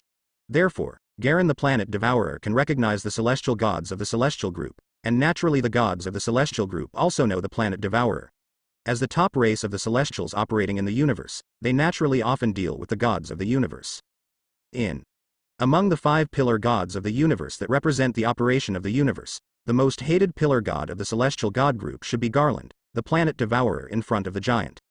There is no other reason. It is because of the way of life of Garland, the planet Devourer, that it usually poses a threat to their newborn gods. There are many gestating gods who have become the food of Garland, the planet Devourer. For the Celestials, a group of gods where every clan member is precious and worthy of careful care and cultivation by other members, Planet Devourer Garen is completely equivalent to their natural enemy. Or a natural enemy that they cannot eliminate from the source. After all, as the pillar of existence of the universe, Planet Devourer Garland will not encounter death in the true sense. Such characteristics. Naturally, all the members of the Celestial team felt annoyed and disgusted with Garland, the Planet Devourer, but they were helpless. Planet Devourer. This planet has given birth to our people. Before my people were born, you must not regard it as your food. The energy in the stalwart giant bloomed crazily, and soon, he incarnated into a file size that is no different from Garland, the planet Devourer. A member of the celestial team who is all purple. Suddenly it becomes almost the same file size as Planet Devourer Garen. This made the only remaining life on this planet cheer for joy. They saw hope. The purple giant stands between heaven and earth, and its form is not much different from that of Planet Devourer, which makes people on the planet feel that their creator god must be able to fight against the evil god of Planet Devourer. How to say? It's probably because they don't understand the language used by the members of the celestial team in the Planet Devourer. Otherwise, I guess you will know the cruel truth. A god. Planet Devourer Garen looked at the god in front of him. Each member of the celestial group is unique. They were the first life forms of the primordial universe. And also contributed to the creation of multi-universe, including the evolution of life. There are members of the celestial god group among them. It can be said that the members of the god group are also part of the regulation of the universe and a beneficial side of the development of the universe. Definitely. Despite this does not affect the Planet Devourer Garen from regarding the members of the celestial group as his food. Although the celestial group is beneficial to the development of the universe, The will of the universe does not prohibit the planet Devourer Garen from treating the celestial group as food. In fact, this situation is still easy to understand. Anything helpful. If the quantity cannot be effectively controlled, eventually it will all get out of control. The same goes for the number of members of the celestial group. You must know that every member of the celestial god group has strong strength, and such a race needs to be strictly controlled for several emperors. The fact that planet Devourer Garland is regarded as a natural enemy by members of the Celestials is, to a certain extent, the result of deliberate indulgence or even guidance by the cosmic consciousness of the Marvel Universe. In fact, the universe can also be regarded as a large ecological circle. Just like the Earth's ecosystem, just on a larger scale. More species. The life level of species is just higher. Cosmic consciousness is equivalent to the so-called natural choice on Earth. The cosmic deity group is also a kind of creature. It is also a very destructive creature, so. Garland, the planet devourer, who represents the balanced side of the universe, is naturally responsible for controlling the number of such creatures, which is why Annihilation chose this planet. The number of deity groups. For the current Marvel Universe, it is considered to be in a saturated state. Therefore, under the instructions of the cosmic consciousness, the planet that gave birth to the members of the celestial group will naturally be destroyed. Definitely. Although the Earth has a special meaning in the Marvel Universe, there are times when it is marked and needs to be destroyed. At this point, the Earth cannot escape the decision of the big universe. This is also the reason why many parallel universes have encountered the invasion of planet Devourer. However, it is obvious that the special characteristics of the Earth are often underestimated by the consciousness of the universe. The cosmic consciousnesses of many parallel universes have set their sights on the Earth, and the consequences are not very good. It's no wonder that the five gods of the Marvel Universe feel that the Earth may be the work of their immediate superiors. After all, the consciousness of the universe can only be regarded as their immediate superiors, and the OAA at the top is the killing board that decides everything. If the cosmic consciousness disobeys the will of the big boss, it may also be replaced or reset. Definitely, most of the time the cosmic consciousness will not choose to take action against the Earth. Do you want to stop me? God of the universe. The planet Devourer looked at the purple giant in front of him calmly. He was actually happy in his heart. He didn't expect that another free god would come to his door as food for him. For him, this is definitely not just a small dessert, but an absolutely luxurious cake. The energy of the cosmic god group can relieve his hunger for a long time. After all, the cosmic god is also the embodiment of rules and concepts. To some extent, the difference between the essence and the five gods of the universe is not big. Yes, the devas are also abstract entities. To put it bluntly, it is pure concept incarnation. Because of this, only then can they adjust their body file size at any time. And because each concept is different, the forms they have will also be different. For members of the Tenjin group, Garland, the planet devourer, can distinguish their identities, but he cannot distinguish specific individuals. This is equivalent to humans knowing roosters and hens, but not being able to tell what their names are. In planet devourer in Zhajalan's eyes, the members of the god group have no names at all. You have to stop what you're doing. The members of the celestial group stood on the other side of the planet, confronting Garland the planet devourer with cold faces. The area between them was the planet floating in the starry sky. Feeling that the cubs of the celestial group inside the planet were dying, this member of the celestial group also took decisive action and cut off half of the energy-based siphon of planet devourer.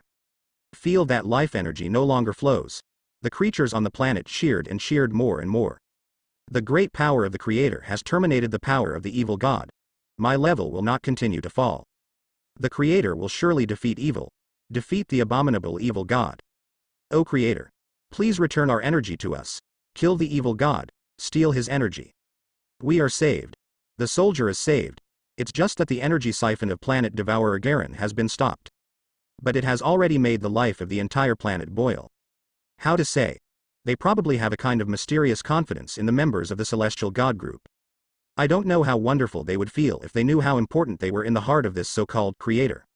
Anyway, just because the members of the celestial group stopped the energy siphon of the planet Devourer Garen, the natives of these planets thought that the members of the celestial group could defeat the planet Devourer Garen. Such a ridiculous understanding. They are all as ridiculous as the opponents who are already studying for the World Championship. In fact, the purple giant is also under great pressure facing Garland, the planet devourer. Definitely. Although for the celestial group, planet devourer Garen is their natural enemy, it does not mean that the members of the Wei Shen group have no history of resistance when facing the planet devourer plus half. This is also the reason why the purple giant dared to severely reprimand Garland, the planet devourer. After all, The rank of the gods is not low either. It's not that he doesn't have the power to counter Garland, the planet devourer. To know, the Celestials are essentially defined as the ultimate cosmic gods. The composition of energy is still not explored and understood by any civilization. There are always different speculations about the energy under its armor. Currently there are known theories such as dark matter, dark energy, collision collection of positive and negative energy, and so on. But one thing is absolutely certain. That is, the energy of any member of the celestial god group can surpass that of the mythical Heavenly Father. Some of the weaker gods have absorbed the universe created by Franklin. A stronger god. Naturally, they also have the strength to defeat the planet devourer Garland. Yes, the more powerful members of the celestial team fully possess the power to defeat the planet devourer Garland. Inside the celestial group, the gap in strength is also very huge. In fact, for the Celestials in the Marvel Universe, originally in terms of attributes, the strength setting of the entire celestial group is generally maintained at the single universe star level. Definitely. Level single universe also has strengths and weaknesses. Among them, there are many deity groups who have different divisions of labor, so sometimes the actual combat effectiveness shown in the main plot will be embarrassing. Some gods may not be as powerful as people think. For specific information, please refer to the comic, Venom v4, which involves the origin story of Nar, the god of symbiote. In this incident, because the celestial group recycled unqualified planets in the deep space of the universe, they accidentally disturbed Nar, who was sleeping in the deep space at the time. For Nar, as soon as I came to awakening, I found that such a group of big guys suddenly appeared in my home, causing sabotage, so I became murderous and directly attacked this pair of gods. It was also during this battle that Nar, the god of symbiotes, directly raised his sword and decisively knocked off the big head of one of the Celestials.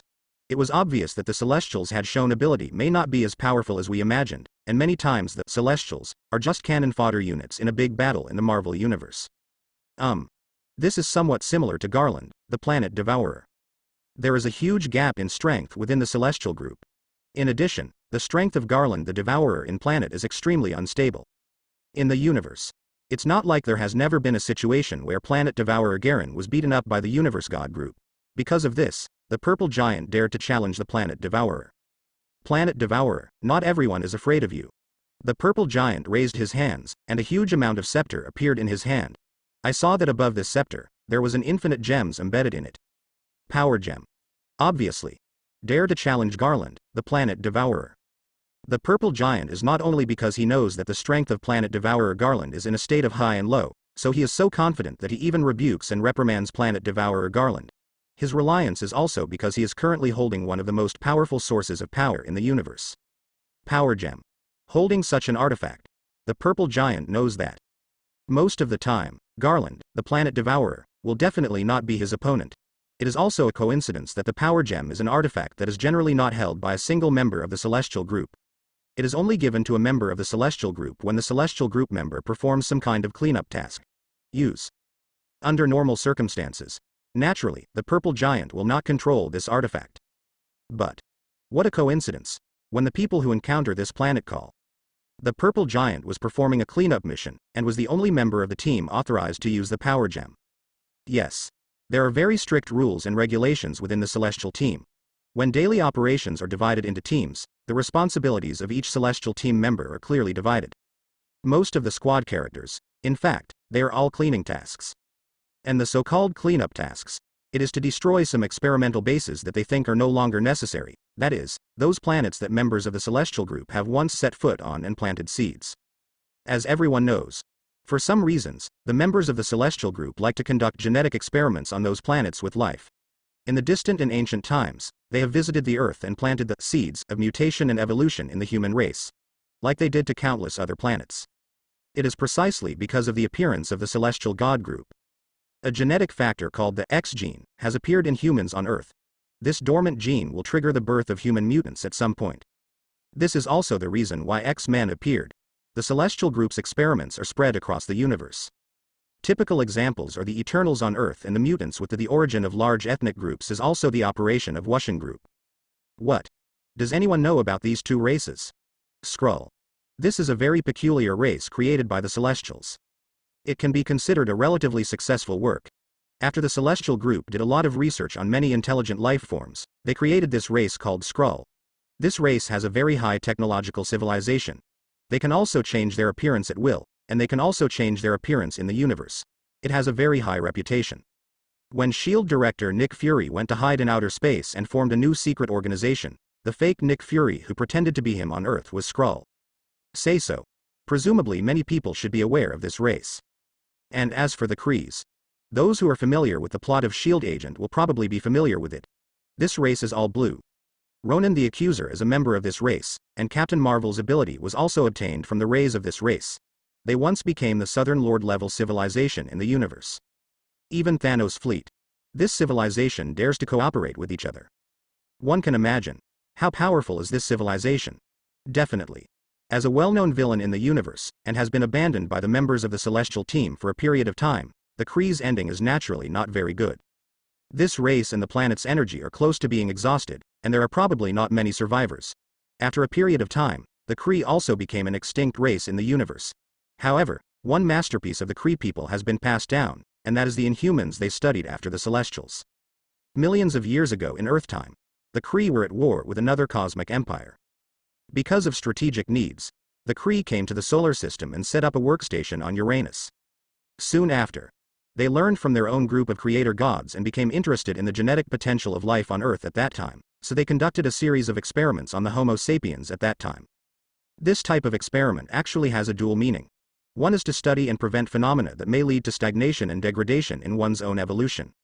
At the same time, they also wanted to create a powerful mutant soldier for the battlefield at that time. However, when they succeeded in creating a group of humanoid species with extraordinary abilities, the war was still coming to an end, and only a few old, weak, sick and disabled people were left in the Kree tribe. There is no use for it. The Kree naturally abandoned the product of their experiments. After these experimental products were abandoned, the so-called life will choose its own way out. They began to develop themselves in the days that followed, and soon developed their own social system. Their isolated life allows them to possess advanced technology beyond human beings. At the same time, their super abilities also make their individual strength far beyond that of ordinary humans. Because they were incompatible with ordinary people, this group of aliens finally moved to the moon to live. I have to say that this was definitely a very wise decision. Otherwise, if the Inhumans have the ambition to dominate the world, they probably won't be able to continue into the 21st century. Haven't you seen that the mutants, who have countless times greater potential than them, have not succeeded? A mere alien race. Naturally not as good as mutant. Compared with mutant, the experimental product of the Celestials, the potential of the Inhumans is still about a fingertip universe away. The Kree's experimental technology is certainly inferior to that of the Celestials. In fact, the research on the Inhumans was not really successful either. Past the obelisk.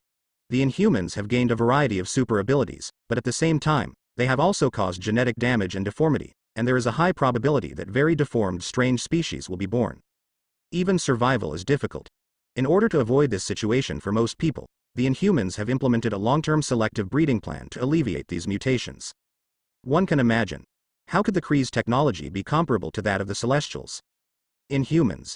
It is also difficult to compare with mutant. The Earth because of its own special characteristics. Mutants created on Earth by members of the Celestial Team. Naturally, it is also different from other planets. In fact, under the will of OAA, even the members of the Celestials don't realize that the mutant they created on Earth actually has the potential to easily control man-made creatures like them. Yes, there are quite a few individuals among mutants who, after fully liberating their own potential, have the power to lift up their creator group of gods. Generally roar. Experimental results of the Tenjin group. It definitely cannot reach this level. Great creator, defeat that evil god. Please give the evil god the most painful punishment. Sing praise to the creator. When the purple giant was confronting Garland, the planet devourer, the indigenous people on the planet were still praying. It was actually right for them to call the purple giant the creator. After all, they can use magic and fighting spirit, and their genes have obviously been modified by the celestial god group. For them, the Waishan group can indeed be regarded as their creators. This title is not entirely wrong, only, obviously, the members of the celestial god group were not dissatisfied with the experiments on the natives of this planet, otherwise they would not have a disgusting attitude towards them. In fact, it can be seen from the level of power on this planet that the experimental results of the celestial group on this planet did not achieve very good results.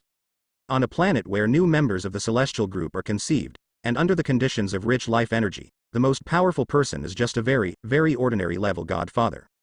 such experimental results. Naturally, the results desired by the members of the God group cannot be achieved. Even none of them can achieve the results achieved by many of the experiments that members of the Celestial God group have given up, and this civilization has not been destroyed. Song is because the Celestial God group string is still gestating on this planet. The members of the Celestial God group also have a purpose in planting seeds in the universe. They will select certain planets with life energy, select creatures with potential nervous systems on that planet, and transform them into Eternals or abnormalities. Usually a world will be divided into 3 major races by the gods: Eternals, aliens, and the largest number of normal races. Definitely sometimes the normal races will also receive some enhancements. On the Earth, there are also Eternals and Deviants. Initially, the god Arisham led his 10-man team of gods to transform early apes on the Earth, turning them into 3 new life forms. Among them, the group of apes that the god Collector was responsible for transforming later evolved into monster-like abnormalities, and the group of apes that the god Calculator was responsible for transforming. This group of apes later evolved into the Eternal race, a Superman-like race with cosmic power. The Celestial group also injected a potential super ability gene into the remaining apes, who are the ancestors of all humans and mutants. After the Celestials leave this world, the 3 major races will fall into war conflicts with each other to establish who has the dominance of the planet. This is probably intentional by the members of the Tenjin group, because the original setting of the Tenjin group follows the operation of survival of the fittest. It is precisely because of adhering to such a concept. For planets and races of creatures that are not suitable for existence in the universe, the God group will directly recycle them, and they will also clean up some experimental planets that they feel have failed. The purpose of the Celestials' experiments on various planets should be regarded as one of the few secrets in the Marvel Universe, and no one from other races knows what kind of results they want to achieve. In fact, most members of the Celestial group do not know what purpose their race has achieved. Just like this purple giant confronting Garland, the planet devourer. He was ordered to take the Power Stone to clean up an experimental planet. But he also didn't know what experiments were being conducted on that planet, and what the ultimate purpose of the experiments was. He only knew that this was the mission of his family. It was precisely because he took the Power Gem to clean up the experimental site that the purple giant now had the courage to confront Garland, the planet devourer. The Power Gem is a very special gem. Its ability is very strong. It is also the most unpretentious gem among the 6 power gems. Its ability is to give absolutely powerful power and bring destruction. The ability is a bit more single. Although it is powerful, it does not seem to have as many abilities as other infinite gems. Function is not that cool either. For example, comparing the abilities of Space Gem and Time Gem, those gems are much cooler than Power Gems. However, as the saying goes, simplicity is the way to go. The violent aesthetics of the Power Stone are not only pleasing to the eye, but are also the most effective means of dealing with cosmic gods like the planet devourer. The most violent Power Gem can cause an explosion just by touching it. Only those with strong physiques can control it. Its physical requirements for a life are almost, it can be said to be harsh. Even members of the Celestial team must use the help of weapons to perfectly use the Power Stone. Definitely. Anyway, the Power Stone is what the purple giant relies on. As a member of the Celestials who regard Garland, the planet devourer, as their natural enemy. Most members of the Celestial group, the planet devourer Garen should have changed his color upon hearing this. Only those elite-level members of the Celestial God group have the strength to fight against Garland, the planet devourer, and only those who have synthesized multiple celestial gods into the supreme god state can have the power to absolutely defeat and kill Garland, the planet devourer. Definitely, the killing here is not killing in the true sense. Probably just to allow the planet devourer Galan to stop for a while and fall into a deep sleep, but even so, it can be seen that the Weishan group does have the means to deal with the planet devourer Rulan. Only. That method requires the combination of multiple celestial team members. This is the past where there was a record. In a certain encounter, a team of members of the celestial team encountered Garland, the planet devourer. However, although the planet devourer had the upper hand at the beginning, fighting against 4 members of the celestial group, he successfully eliminated one of the celestial group members with thunder. But the remaining 3 members of the God group and 1 dead member of the God group synthesized the Supreme God. The Supreme God in this state is definitely the ceiling of other level single universe. In the end, the recovery of strength was only at the single universe level. The planet devourer was directly killed by the Supreme God formed by the combination of the 3 members of the God group. It can be said that this memory is still fresh in the memory of planet devourer Garland. As everyone knows, smart people tend to hold grudges. And as a scientist from the last cosmic era, planet devourer Garland is naturally also a smart person. Therefore, since then, Garland, the planet devourer, will not miss every opportunity to devour the members of the celestial god group. Just like now. Garland, the planet devourer, was not going to let go of the purple giant in front of him. Even though this member of the celestial group holds the power gem, one of the infinite gems, in his hand, planet devourer Garland is not likely to give in at all. Do you think you can defeat me with the power gem? Planet devourer Garen looked at the power gem in the purple giant's hand, although his eyes narrowed slightly. But he still used his deep voice to mock the purple giant. How will you know if you don't try? The purple giant is not to be outdone. On the scepter in his hand, the brilliance of the power gem becomes more and more intense. Holding the power gem in his hand, he will have the strength to rival the elite gods. As long as the god of the universe in front of you is not in a state of being full. The purple giant felt that he must be fine. The confidence of the purple giant is not some mysterious confidence. In the Marvel universe, the Celestial group is definitely a component that cannot be ignored. Not only because the Celestials were key players in the birth of super ability character groups such as the Eternals and X-Men on Earth in the original Marvel settings, but also because they are also one of the top combat powers in the universe. Every member of the Celestial God group possesses the strength of a single universe. Even the deformed premature babies like Living Planet have the strength of level Godfather. One can imagine. The members of the Celestial group are naturally proud of their own race. Many of them even have made their own race the creators of the universe. Therefore, the purple giant faced Garland, the planet devourer, among the 5 gods of the universe, and did not show any timidity but still had the idea of avenging his own people. How to say? The purple giant can have this confidence. In addition to the infinite gems and racial glory he holds in his hand, this is indeed inseparable from the crotch condition of Garland, the planet devourer. If the other 4 of the 5 gods of the universe were standing in front of the purple giant now, the purple giant would never dare to offend them even if he had all the infinite gems in his hands. Eternal. Any one of annihilation, infinity, and death has the highest level of danger in their races list. And only planet devourer Garen. How should I put it? The gods will never let go of the opportunity to teach this planet devourer Garen a lesson and let him fill in the story of a bust. Planet devourer, I don't think your current strength can defeat me. Since you want to humiliate yourself, then I will help you. The most powerful person holding infinite gems in his hand, a simple gem of power, the purple giant boasts the power of an elite god. Isn't this kind of strength enough to deal with a planet devourer Garland who is not full enough to reach the life messenger state? Although he is limited by the status of planet devourer Garland, he also knows that he cannot truly kill planet devourer Garland, but I feel that I can at least teach this cosmic god a harsh lesson today. Boom. The scepter inlaid with the power gem in the purple giant's hand bloomed with a purple light that was more dazzling than the sun, illuminating the entire galaxy as brightly as if the sun had exploded. As the life of level single universe, and he is a member of the celestial team who has long held the power stone. It can be said that the purple giant can maximize the power of the power gem in his hand.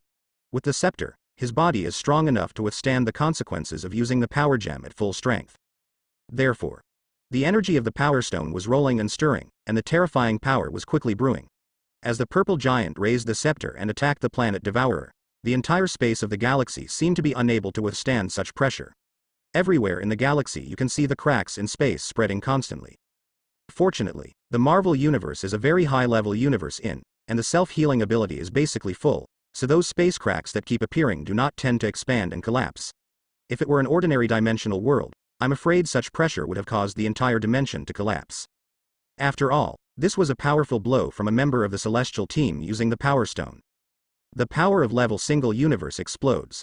The ordinary dimensional world really can't bear it. Boom. Boom. Boom. Boom. Boom. Boom. Boom. Boom. Boom. The entire galaxy and the galaxies next to it were making overwhelming explosions, and the light emitted by the power gem directly made the galaxy next door feel as bright as the explosion of the sun. Even the galaxy next door is like this. One can imagine how the galaxy where the purple car and the planet devourer plus half are fighting at the moment will be affected. Without any exaggeration. As soon as this battle ends, the entire galaxy will definitely become silent, and all civilizations in the galaxy will also perish. This is also a natural disaster that is difficult to avoid for the civilization of the entire galaxy. The term unexpected disaster roughly describes what is happening to the civilizations in this galaxy at the moment. How to say? Garland the planet devourer does have some responsibility, and the members of the celestial group who launched the attack on Garland the planet devourer also have an inseparable relationship.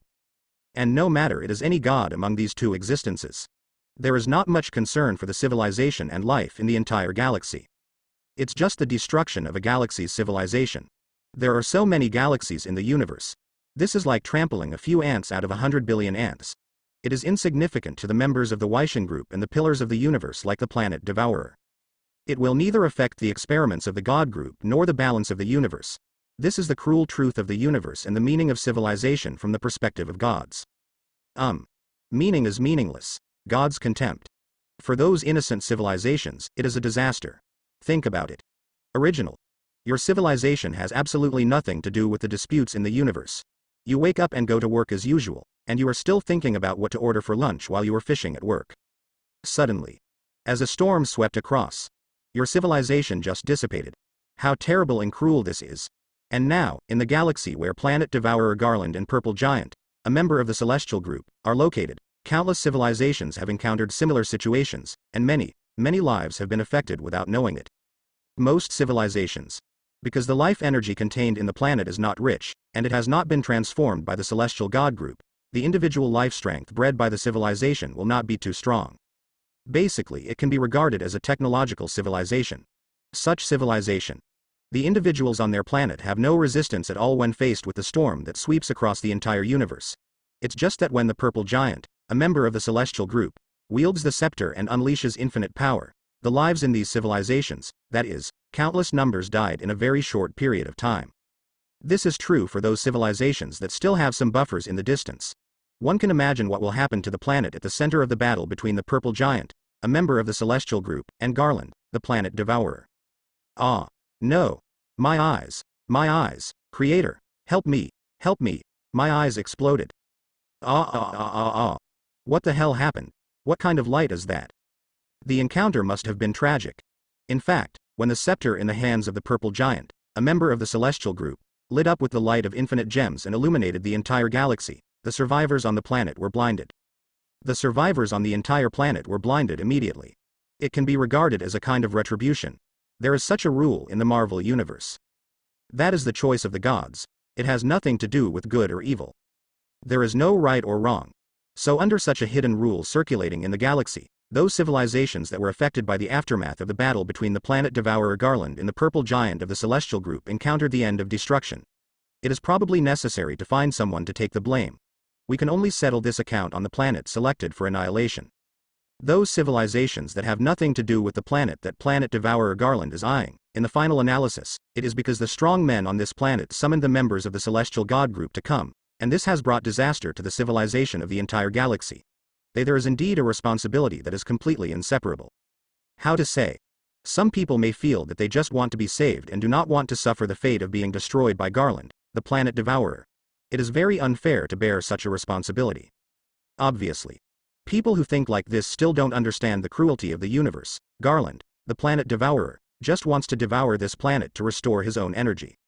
For Planet Devourer Garland, even aside from the fact that he is a practitioner of the balance of the universe, and aside from the fact that this planet is a planet that is destined to be destroyed by the will of the universe for him, Planet Devourer Garland wants to the responsibility he bears is just the sin of the entire planet being swallowed up by him. The planet wants to save itself, no problem. But they summoned a being even worse than Garland, the planet Devourer. They are not responsible. Who is responsible? This is equivalent to a conflict between Party A and Party B. In order to defeat Party B, Party A introduced Party C into the battlefield. As a result, the entire planet was in dire straits. Shouldn't Party A bear the responsibility? Think about the evil Ulan, who introduced mold in order to defeat the goose. This is probably of the same nature. As the introduced party circa, that is to say, the Purple Giant, a member of the Celestial Group who caused the disaster in the entire galaxy. In fact, in terms of the degree of sin, he is still not as good as the natives who summoned him here from this planet. A very simple truth. The Cosmic God Group is a race without good or evil. And the whole universe is their pasture. Many civilizations were born from their seeds. Harvest your own livestock. For the Cosmic God Group, this is reasonable and logical. No farmer will be sentenced for killing his own beautiful cattle and sheep, right? This is almost the same truth. From a fair point of view, when the members of the Celestial Group destroy those failed civilizations, they are just recycling the seeds and life they gave them. The resistance of life. From the perspective of the members of the Celestial God Group, this is truly treacherous. What is given to you is not given to you. Why can't I take it back if I want to? This is probably such a very cruel truth. Because of this, Whether it is Garland, the planet devourer, or the purple giant, a member of the celestial group, they all have their own reasons for facing the destruction of countless civilizations in the galaxy. Regardless of whether others recognize their rationality or not, they are obviously more defensible than the natives of the planet who provoked the purple giants of the celestial group. This pot. If the planet's natives don't carry it, who will? Definitely. Actually, speaking of Dea, the greatest sin committed by the planet's natives. It's still the eternal reason, weakness. Weakness is their biggest original sin. The cry echoed across the planet, to be honest. Under the power generated by the purple giant lifting the scepter, the planet was able to remain intact, thanks to the fact that this planet was the planet that gave birth to the members of the celestial group. If it were other normal and ordinary planets, they would have been disintegrated into dust long ago. Take a look, have the meteorites and planets around the planet devourer Garland in the purple giant of the celestial group turned into dust long ago. The movement generated during Chu-Emu's battle is definitely not 1/10,000th of that of at the moment. This is a scene of disaster that affects the entire galaxy. No. This is not the result we want. Creator, great creator, you can't treat us like this. You can't treat us like this. Ah. My head. My head is going to explode. Why? Why do we have to end up like this? We have done everything wrong. Creator. We need your mercy. Help us. We are all going to die. We are all going to die. No one can escape. Ah. The remaining survivors on the planet. It can be said that they are all the most powerful people on this planet. But that's the case. They are also constantly moving towards death and destruction at the moment. Countless people's eyeballs directly exploded, and then they died screaming in pain while holding their heads. A slightly weaker existence, his head also exploded. Then the body annihilates and becomes dust. The very ironic thing is that many survivors are still praying for the mercy of the cosmic gods at the last moment of death. I have to say that this is definitely a kind of out-and-out sadness. They never dreamed of it. The one who gave them the final devastating blow. It is their creator. How powerful is the Power Stone? Although this purple giant's attack seems to be ordinary, he raised the scepter in his hand and waved it towards the planet devourer. However, the infinite power contained in the power gem has also been triggered. The power gem contains infinite physics. Power allows the user to master and control all the power and energy they are trying to master. It supports other gemstones and strengthens their effects. Use this gem. The user will have power beyond the common sense of the universe. And once this power is used, destruction to the surroundings is naturally inevitable. Facing the attack of the purple giant. Planet Devourer doesn't dare to be careless. He directly opened his force field to slow down the purple giant. At the same time, the mysterious energy in his body surged and flowed crazily. The purple giant is terrifyingly powerful. Planet Devourer doesn't want to suffer another failure. No way. Being defeated by a group of level single universe beings was definitely a shame and humiliation for Planet Devourer Garland. After all, although he had only returned to the level single universe at that time, as mentioned before, his essence but it's a multi-universe level of life. Holding the same level of power. In the end, he was defeated by a group of level single universe forms composed of different beings. This kind of achievement. But among the 5 gods of the Marvel Universe, it became a joke-like story, causing the other 4 gods to laugh at Garland, the devourer of planets, for who knows how many years. One can imagine. How could Planet Devourer Garen not bear grudges against the members of the Celestial Group? How could he not want to eat the members of the Celestial Group in front of him? And the last thing he wanted was naturally not to allow himself to lose again. After losing once before, Planet Devourer Garen has been ridiculed by the other 5 gods of the universe for who knows how many years. Nowadays, among the strong men of the universe, there are still rumors about his defeat to the gods. Have to say, this is definitely something that makes Planet Devourer Garland very aggrieved. Although his character is not very strong, he is still quite concerned about these gossips. Everyone said that he lost to a member of the Celestial Group, but was that a member of the Celestial Group? He clearly killed a so-called law enforcement god of the Celestial Group in an instant right from the start. Okay. The reason why that battle was lost, in the opinion of Garland the Planet Devourer, was simply because a group of unworthy gods could still manage 10 merges without sacrificing martial ethics. If Garland, the Planet Devourer, hadn't played match play on Chu-Emu's Earth, he would probably have complained wildly about the shameless behavior of a group of gods who synthesized into the supreme god. How to say? In fact, it is also evil. Several members of the level single universe's celestial god group were integrated together, and even brought along the dead member of the celestial god group.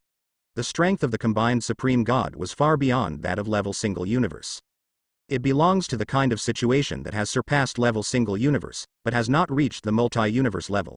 This kind of strength is definitely more than enough to deal with the planet devourer Jiashi, who had level single universe in Song Dynasty at that time.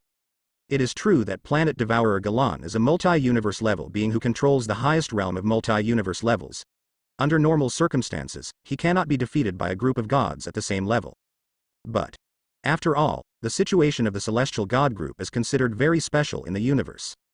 The means of power possessed, nor can it be measured using common sense. The strength beyond level single universe also made planet devourer Garland very uncomfortable. After all, the opponent used strength that did not belong to this segment. Because of this resulted in the celestial team in the state of the supreme gods, easily defeating Garland the planet devourer, making Garland the planet devourer once again the laughingstock of the universe. Why use the adjective, once again? Everyone who understands understands. All I can say is that it has been many years. Planet devourer Garland still doesn't understand how the original members of the celestial god group were able to combine together and exert strength beyond level single universe. How can a bunch of garbage put together turn into gold? At the level of life, there is no such thing as change that can lead to qualitative change. According to the knowledge of planet devourer Garland, even if the lives of several level single universes are integrated into new lives, they will only become level single universes that are stronger than the previous individuals. The situation of the gods. It is completely beyond the inherent knowledge of Garland, the devourer of planets. Definitely, although he is worried about this and still has not figured it out after many years, there is one thing that Garland, the planet devourer, is very sure about. That is, he will never let go as long as a member of the celestial group comes to his door. Other side. Even though. The same goes for the opponent holding infinite gems. Infinite gems cannot give you truly unlimited power. Now, let me show you what it means to be truly invincible. Facing the attack of the purple giant wielding infinite gems, planet devourer Garland directly raised his hands, and the mysterious power originating from the previous universe era continued to surge in his body. Boom. His arm wearing a metal wristband collided with the purple giant's scepter, and in an instant, a terrifying wave swept through the entire Galaxy Zero. Have to say, there are not many beings in the universe who can stand up to the Power Stone. Garland the planet devourer is definitely one of them. When most strong men face the infinite power carried by the power gem, even if they are at the same level, they can only avoid its edge and avoid direct conflict with it. The name of the cosmic treasure is not for nothing. The power gem represents the power essence of the universe. No one would think that 3 would have to go head to head with an attack carrying this power essence. How to say? Garland the planet devourer may be one of the few beings who is not afraid of the power of the Power Stone at the level of level single universe, and dares to have a head-on conflict with the Power Stone. Even though many of planet devourer Garland's achievements look awkward, and he even lost to the combined gods, the power possessed by planet devourer Garland is definitely not simple. To know. Garland, the planet devourer, is a remnant of the previous universe. He is a corpse that has been fused with the consciousness and remnants of the previous universe. This means that the energy in his body is also the essence of the universe. It's just the essence of the last universe. Although the previous universe has been destroyed, the essence of the previous universe will never lose to the essence contained in the Power Stone. Justice for this. Planet devourer Garland directly raised his arm to block the purple giant's scepter inlaid with power gems, and he was not thrown away by the purple giant's power. In fact, the position of planet devourer Garland did not move at all. It's not that the scepter wielded by the purple giant is not powerful, but that Garland, the planet devourer, has indeed blocked it. He has just absorbed the life energy emperor of many planets. The current level of strength is not low. Boom, boom, boom. Boom, boom, boom, boom, boom, boom. Just look at the movement of the two people fighting together, and you can know how terrifying the power of this battle is. The collision between the arm of planet devourer Garland and the purple giant's scepter, the terrifying energy shockwave directly turned into reality. If the planet next to it hadn't been protected by the purple giant, it would have been turned into dust by shockwave.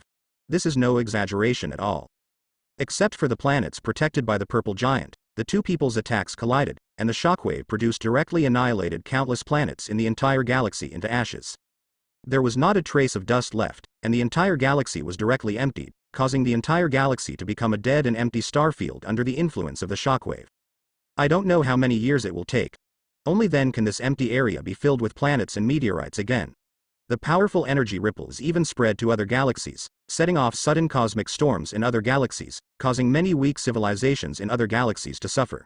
An unforeseen disaster. How to say?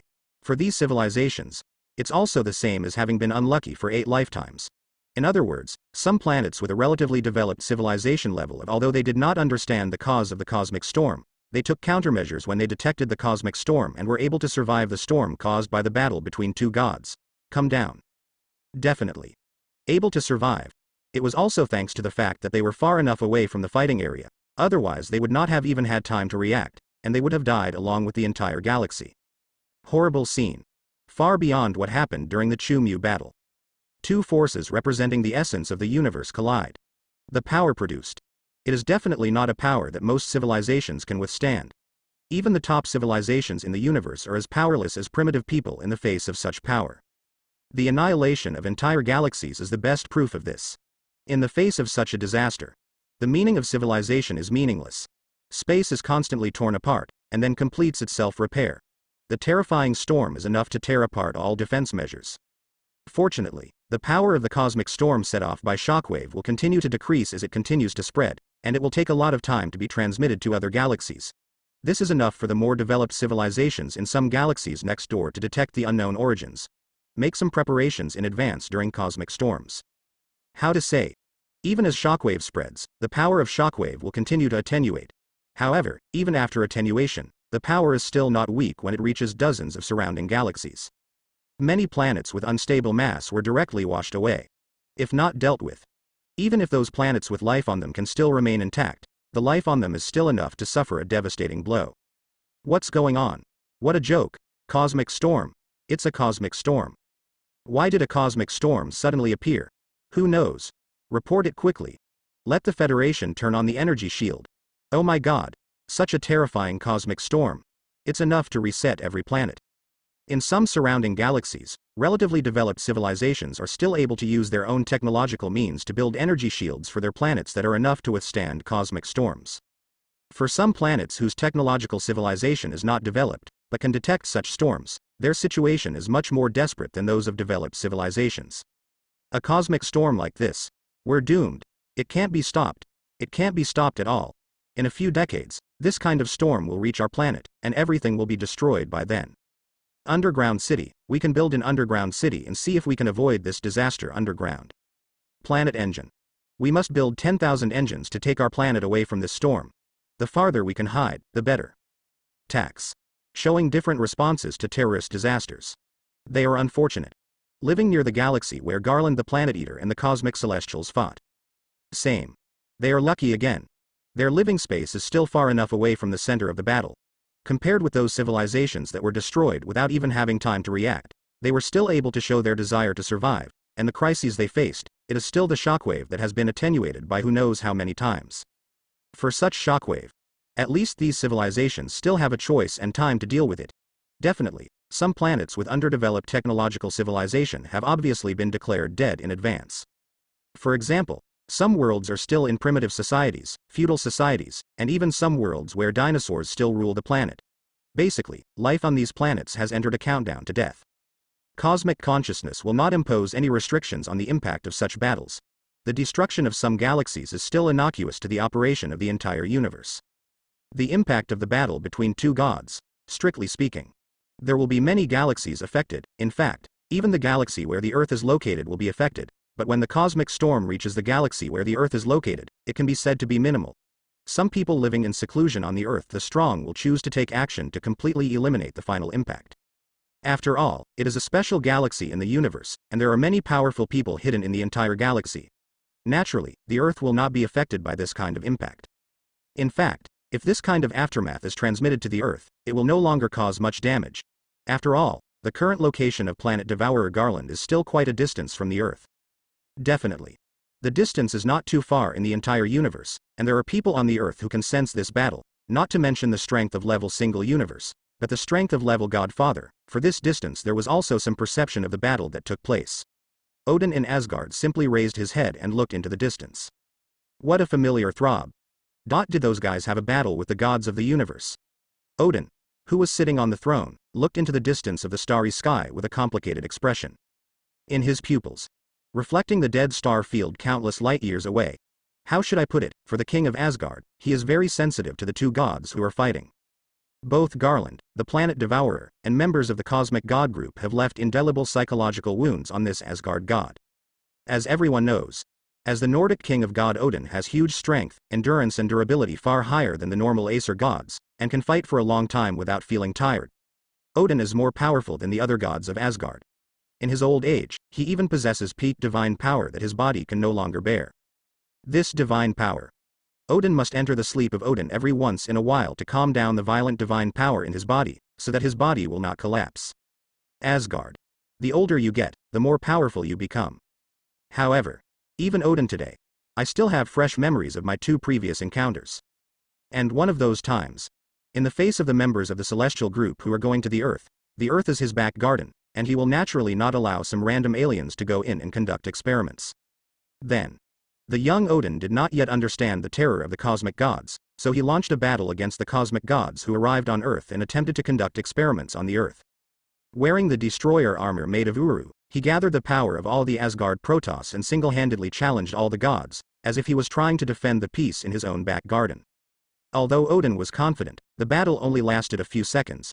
His armor melted directly, and then Odin was hoisted up and beaten by a group of cosmic gods.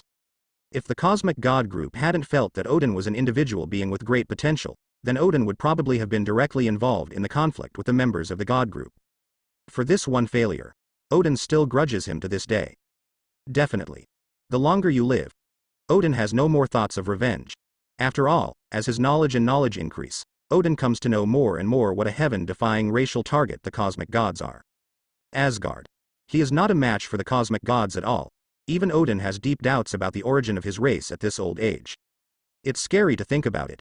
There's no reason why Odin won't think too much. After all, as one of the most powerful heroes in the Avengers, there has always been a problem in the setting of Asgard's Thor. That is, are the entire Asgard clan considered gods, or just aliens with stronger physical fitness than humans? Thor believed that the people of Asgard were gods, and although his father, Odin, thought so when he was young, he began to change his view when he got old. He began to become humble, and kept emphasizing that Asgard was just a more powerful race. In 1920, he was no longer obsessed with the so-called God King and the personal danger of the god. If you carefully appreciate the changes in Odin, you can find that this series of cognitive changes in Odin began when he encountered members of the celestial group when he was young. There is nothing wrong with this perception. The most standard deity in the Marvel universe is not the Asgard, but the celestial god group. The number of deity groups is theoretically unlimited, but in fact it is very limited. For example, the first generation of the celestial gods is called the first creator, while the last generation is called the final creator. This shows that the number of celestials has been constant since the birth of the universe. Compared to Asgard's way of gestation and survival, although the members of the celestials also have their own feelings and preferences, they have always kept their responsibilities in mind since their birth. Spread life. Conduct the experiment of life. The birth of each deity group does not rely on reproduction. This form of existence is obviously closer to the concept of the gods, and the deity group is the existence that truly controls the law. Unlike the Asgard clan, only the royal family with a name has the potential to control law. Judging from various circumstances, it is obvious who is more like a god. And if you accept that Asgard is just a more powerful civilization, then you must face a question, that is, has the civilization of the Asgard people ever encountered interference from the gods? Excellent work. Odin, who was sitting on the throne, recalled his experience of fighting against the Celestials. The reason he wasn't killed, it came from the group of cosmic gods who were carrying him like a little chicken. For his praise, how could such a reason prevent him from thinking too much? As Odin learns more about the secrets of the universe, he also understands what the cosmic god group means in the universe. The birth of countless races is related to the cosmic god group. What is an excellent work? Under what circumstances can your life be called a work? Don't think too much. If you think about it too much, your mood will get messed up. Even in Odin's current state of mind, which is as calm as water, he still can't suppress the turbulent emotions inside him every time he recalls his previous experience. The time when there was a conflict with the celestial team. It was a moment Odin would never forget. It is precisely because of this experience of encountering the cosmic god group that Odin, who was originally ambitious and wanted to expand and conquer, became the relatively qualified lord of sustainability he is today. Yes. The monarch of the 9 realms.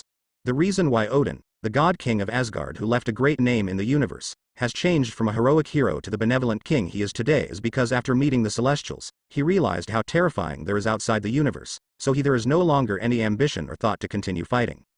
Otherwise, Odin would no longer be the kind old man sitting on the throne now. To know Odin when he was young. In terms of personality, he is definitely a combination of Thor and Hela. If we hadn't realized the cruelty and unfathomability of the universe, how could he give up his ambition so easily? Actually, this kind of giving up is definitely a wise choice. Have to say, Odin's rapid transformation can definitely be regarded as decisive and wise, which is why he became a qualified and excellent king. He has the way of thinking that a king must have. When I am invincible, naturally, it wants to expand. And when my strength is not enough, defending the territory that has been established and letting the people in the territory live and work in peace and contentment is the most appropriate choice. Odin undoubtedly made the most suitable choice for a king. After all, if Odin continues to expand the territory of the 9 realms, then one day he will inevitably conflict with the Celestials, and the situation he will encounter may not be so lucky. The Celestials are the largest organization of gods in the Marvel Universe, with thousands of members, and each Celestial is very powerful and controls a unique law. Even Asgard, the king of god Odin, who uses Asgard's heritage to increase his combat power, can actually only defeat weaker gods in single combat. Once again, we faced off against the members of the Celestial team who were acting in small groups. Even old Odin. It's only for the sake of fighting. Level Godfather's power has its limits. Odin was already aware of this when he was young, so there was a generation of heroes who suddenly became Harvest Runjun. It's just a shame, his daughter Hela didn't know this. After being invincible for many years, Hela has obviously lost her mind and has become an out-and-out arrogant. This can be seen from a series of operations after she was released after being imprisoned for countless years. Not only is she ignorant and arrogant, she is definitely not a qualified candidate for king. Treat your people. She does not have the thoughts that a king should have. One thing to say. Even compared to Chin-Yi and Hela, Chin-Yi is considered kind. Faced with the changes in her father Odin, the arrogant Hela ignorantly thought that Odin was just old and weak. Actually, Odin's choice was the right one. In addition to the Celestials, there are also more powerful beings in the universe. The strength of level Godfather. There is no problem in dominating one side. But to call it invincible would be a bit too inappropriate. It would be fine if there was just a strong level Godfather roaming the universe, but as a king, he also carries the responsibility and burden of taking care of his people. Of course you can be so willful. Odin felt Hela's ignorance and fearlessness, and wanted to protect his daughter and his own people, so he sealed Hela. And then, choose the stupid Thor as his heir. Although Thor is not very smart, but obedient enough. And he also has a kind heart. The latter is what Odin values most. What? Where is Loki? Although Loki is also regarded as his adopted son by Odin. But how can an adopted son compare with his biological son? True.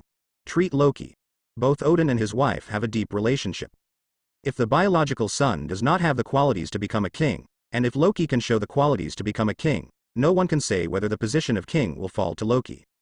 But Loki clearly doesn't have that quality, nor the potential to be a king, and for this reason, Thor is the only candidate Odin can choose to inherit the throne. Except potential. Thor has no ambition.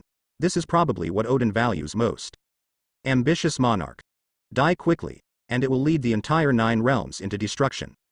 Odin knows this very well. Because of this, Odin has always taught his children to be humble and to understand that there are people outside and mountains outside.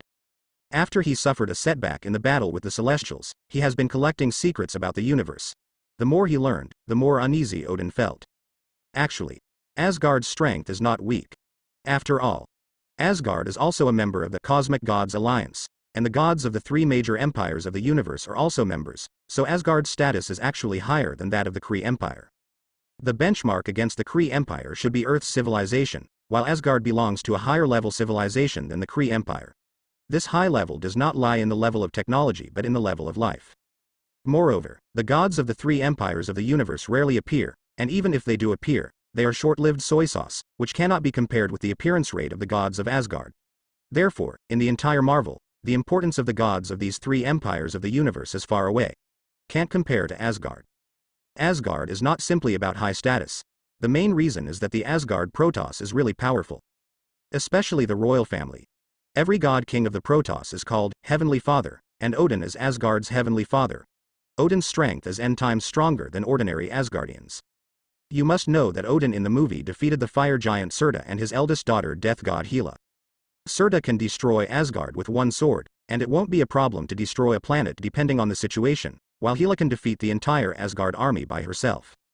So, a stronger Odin would certainly be able to cause greater damage. Asgard also has a Bifrost, a powerful weapon that can teleport between planets and penetrate planets. If there is a conflict with the interstellar overlord civilization, Odin, who has extraordinary strength, can ride the Bifrost directly to the capital of the Kree Empire for beheading operations, or directly use the Bifrost to destroy the Kree home planet. At the level of ordinary cosmic civilization, Asgard is definitely considered the best in the universe. However, the problem lies with those bug-level civilizations in the universe. The first to bear the brunt is the Tenjin group. Based on what Odin knows, the gods will fill the void with stars, light up the dim universe, and they will also sow the seeds of life on some desolate planets to make them full of life. From this aspect, the Celestials are definitely positive characters. After all, they have created many wonderful worlds and many unique creatures. And what really made Odin feel uneasy? It's the Celestials who can not only create, but also destroy. After sowing the seeds of life on a planet, the Celestials will wait for it to evolve, and will come n years later to see if these creatures are successful. If there is no problem, the creatures will continue to survive, but if they are judged as failures, the god group will ruthlessly destroy them that day. Such a domineering behavior. How can Odin have a good night's sleep? Deep inside him, I have always had doubts about the origin of Asgard. Although the history of the Asgard Protoss is very long, the history of the Cosmic Gods group is much longer than theirs. No one can tell whether the Asgard Protoss and the Cosmic Gods group are related. Strictly speaking, the Asgard Protoss is just a race that is more powerful and more favored by the universe. No one knows why they have such genes. Are the Asgard Protoss also seeded from the Celestial group? Excellent work. Combined with what the members of the Celestials said when they encountered them before, Odin would think that it is normal to think about the origins of the Asgard Protoss. Actually, regarding the origin of the Asgard Protoss, even Odin and Odin's father don't know, and why their soul castle exists is even more of a mystery. True. Asgard has always had legends about its origins. At the beginning of all things there was only darkness, flames came from the south, and ice surged from the north. In the blending of cold and heat, the ancestor of the giants of Jotunheim, Ymir, was born. The ancestor of the Asgard gods is called Buli. He was born from the ice licked by Odembula. Buli's son is called Bauer, and Bauer and the giantess gave birth to the three brothers Odin. After Baal's death, Odin became the king of god of Asgard. This is a widely circulated story among the Asgard and ice giants. Public. This is the kind of legend I came into contact with. Odin is a child. I once heard my father tell me such a story, but just like those legends on Earth, who can tell whether these legends are fabricated? And as time went by and his knowledge increased, Odin did not feel that his race came from the gestation of the laws of the universe, otherwise they would not need to mate to give birth to offspring. The real god in the universe. There is no need to use such a common breeding method. As Odin digs deeper, he obtained another version of the origin from the oldest secret place in Asgard. That is a legend among gods. The legends of these gods created gods more powerful than the gods themselves. The one who sits in the shadows, the god above gods. They are above the gods and are the creators of the gods. The purpose of creating the gods is to obtain something they need from Ragnarok. Such records engraved in the ancient clan are naturally more credible than other mythical legends, and Odin cannot help but make deep associations. Could this group of gods who created the gods be referring to the Celestial God group? After all, the Celestial God group must have a purpose in sowing life everywhere in the universe. The image of the deity group. It is highly consistent with this legendary god. After Odin had this idea, he was extremely restless and unable to sleep for a period of time. The sleep here is worthy of Odin's sleep, not an ordinary sleep. If his queen hadn't comforted him, he might have been lost in the search for his origins. For your own peace of mind. Also in order not to cause unnecessary trouble. In the end, Odin decisively chose to give up and continue to explore the origin of Asgard. But for the group of gods that I have encountered before, Odin continues to pay attention, because of this. The movement caused by the battle between the purple giant and the planet devourer was also perceived by him immediately, and it made him feel an indescribable palpitation. These gods actually dare to challenge the five gods. It's really. Odin felt the aftermath of waves of battles in distant galaxies constantly happening. His mood is also extremely complicated. For another existence that fights with the members of the celestial team. Odin also has personal understanding. Precisely because he knew something about Garland, the planet devourer. That's why Odin felt such a complex and unspeakable emotion in his heart after he felt the fierce battle between the members of the universe-born group and the planet devourer Garland. No way. Whether it is a member of the cosmic god group or Garland, the planet devourer, it is an unforgettable nightmare for the Asgard god king of the 9 realms. Yes. For Odin. Whether it is the members of the cosmic god group or the planet devourer Garland, they have all become his lingering nightmare, a nightmare that has destroyed all his ambitions. It can be considered that Odin is extremely unlucky. Even if you just stay in the 9 realms and be a loyal king. In addition to encountering and being beaten up by a team of members of the cosmic gods, Odin, the Asgard god king of the 9 realms, also suffered defeat at the hands of Garland, the planet devourer. At some point in time in the past, Odin, the Asgard god king of the 9 realms, and the Asgard gods, also fought against the planet devourer. Needless to say, the outcome of the battle was without any suspense. Although Garland, the planet devourer, often fell on the street when facing the Earth, he had also been defeated in various ways by many unknown characters in the universe. But face this kind of head-on battle. The combat effectiveness of planet devourer Garland is still beyond doubt. It is naturally impossible for the Asgard Protoss to defeat Garland, the planet devourer. Have to say, the Asgard Protoss has a really deep foundation, especially Odin's vitality and mysterious luck. He was able to survive successive battles with members of the celestial group and the true god of the universe. The battle with Garland, the planet devourer, was probably the one that completely shattered Odin's self-confidence.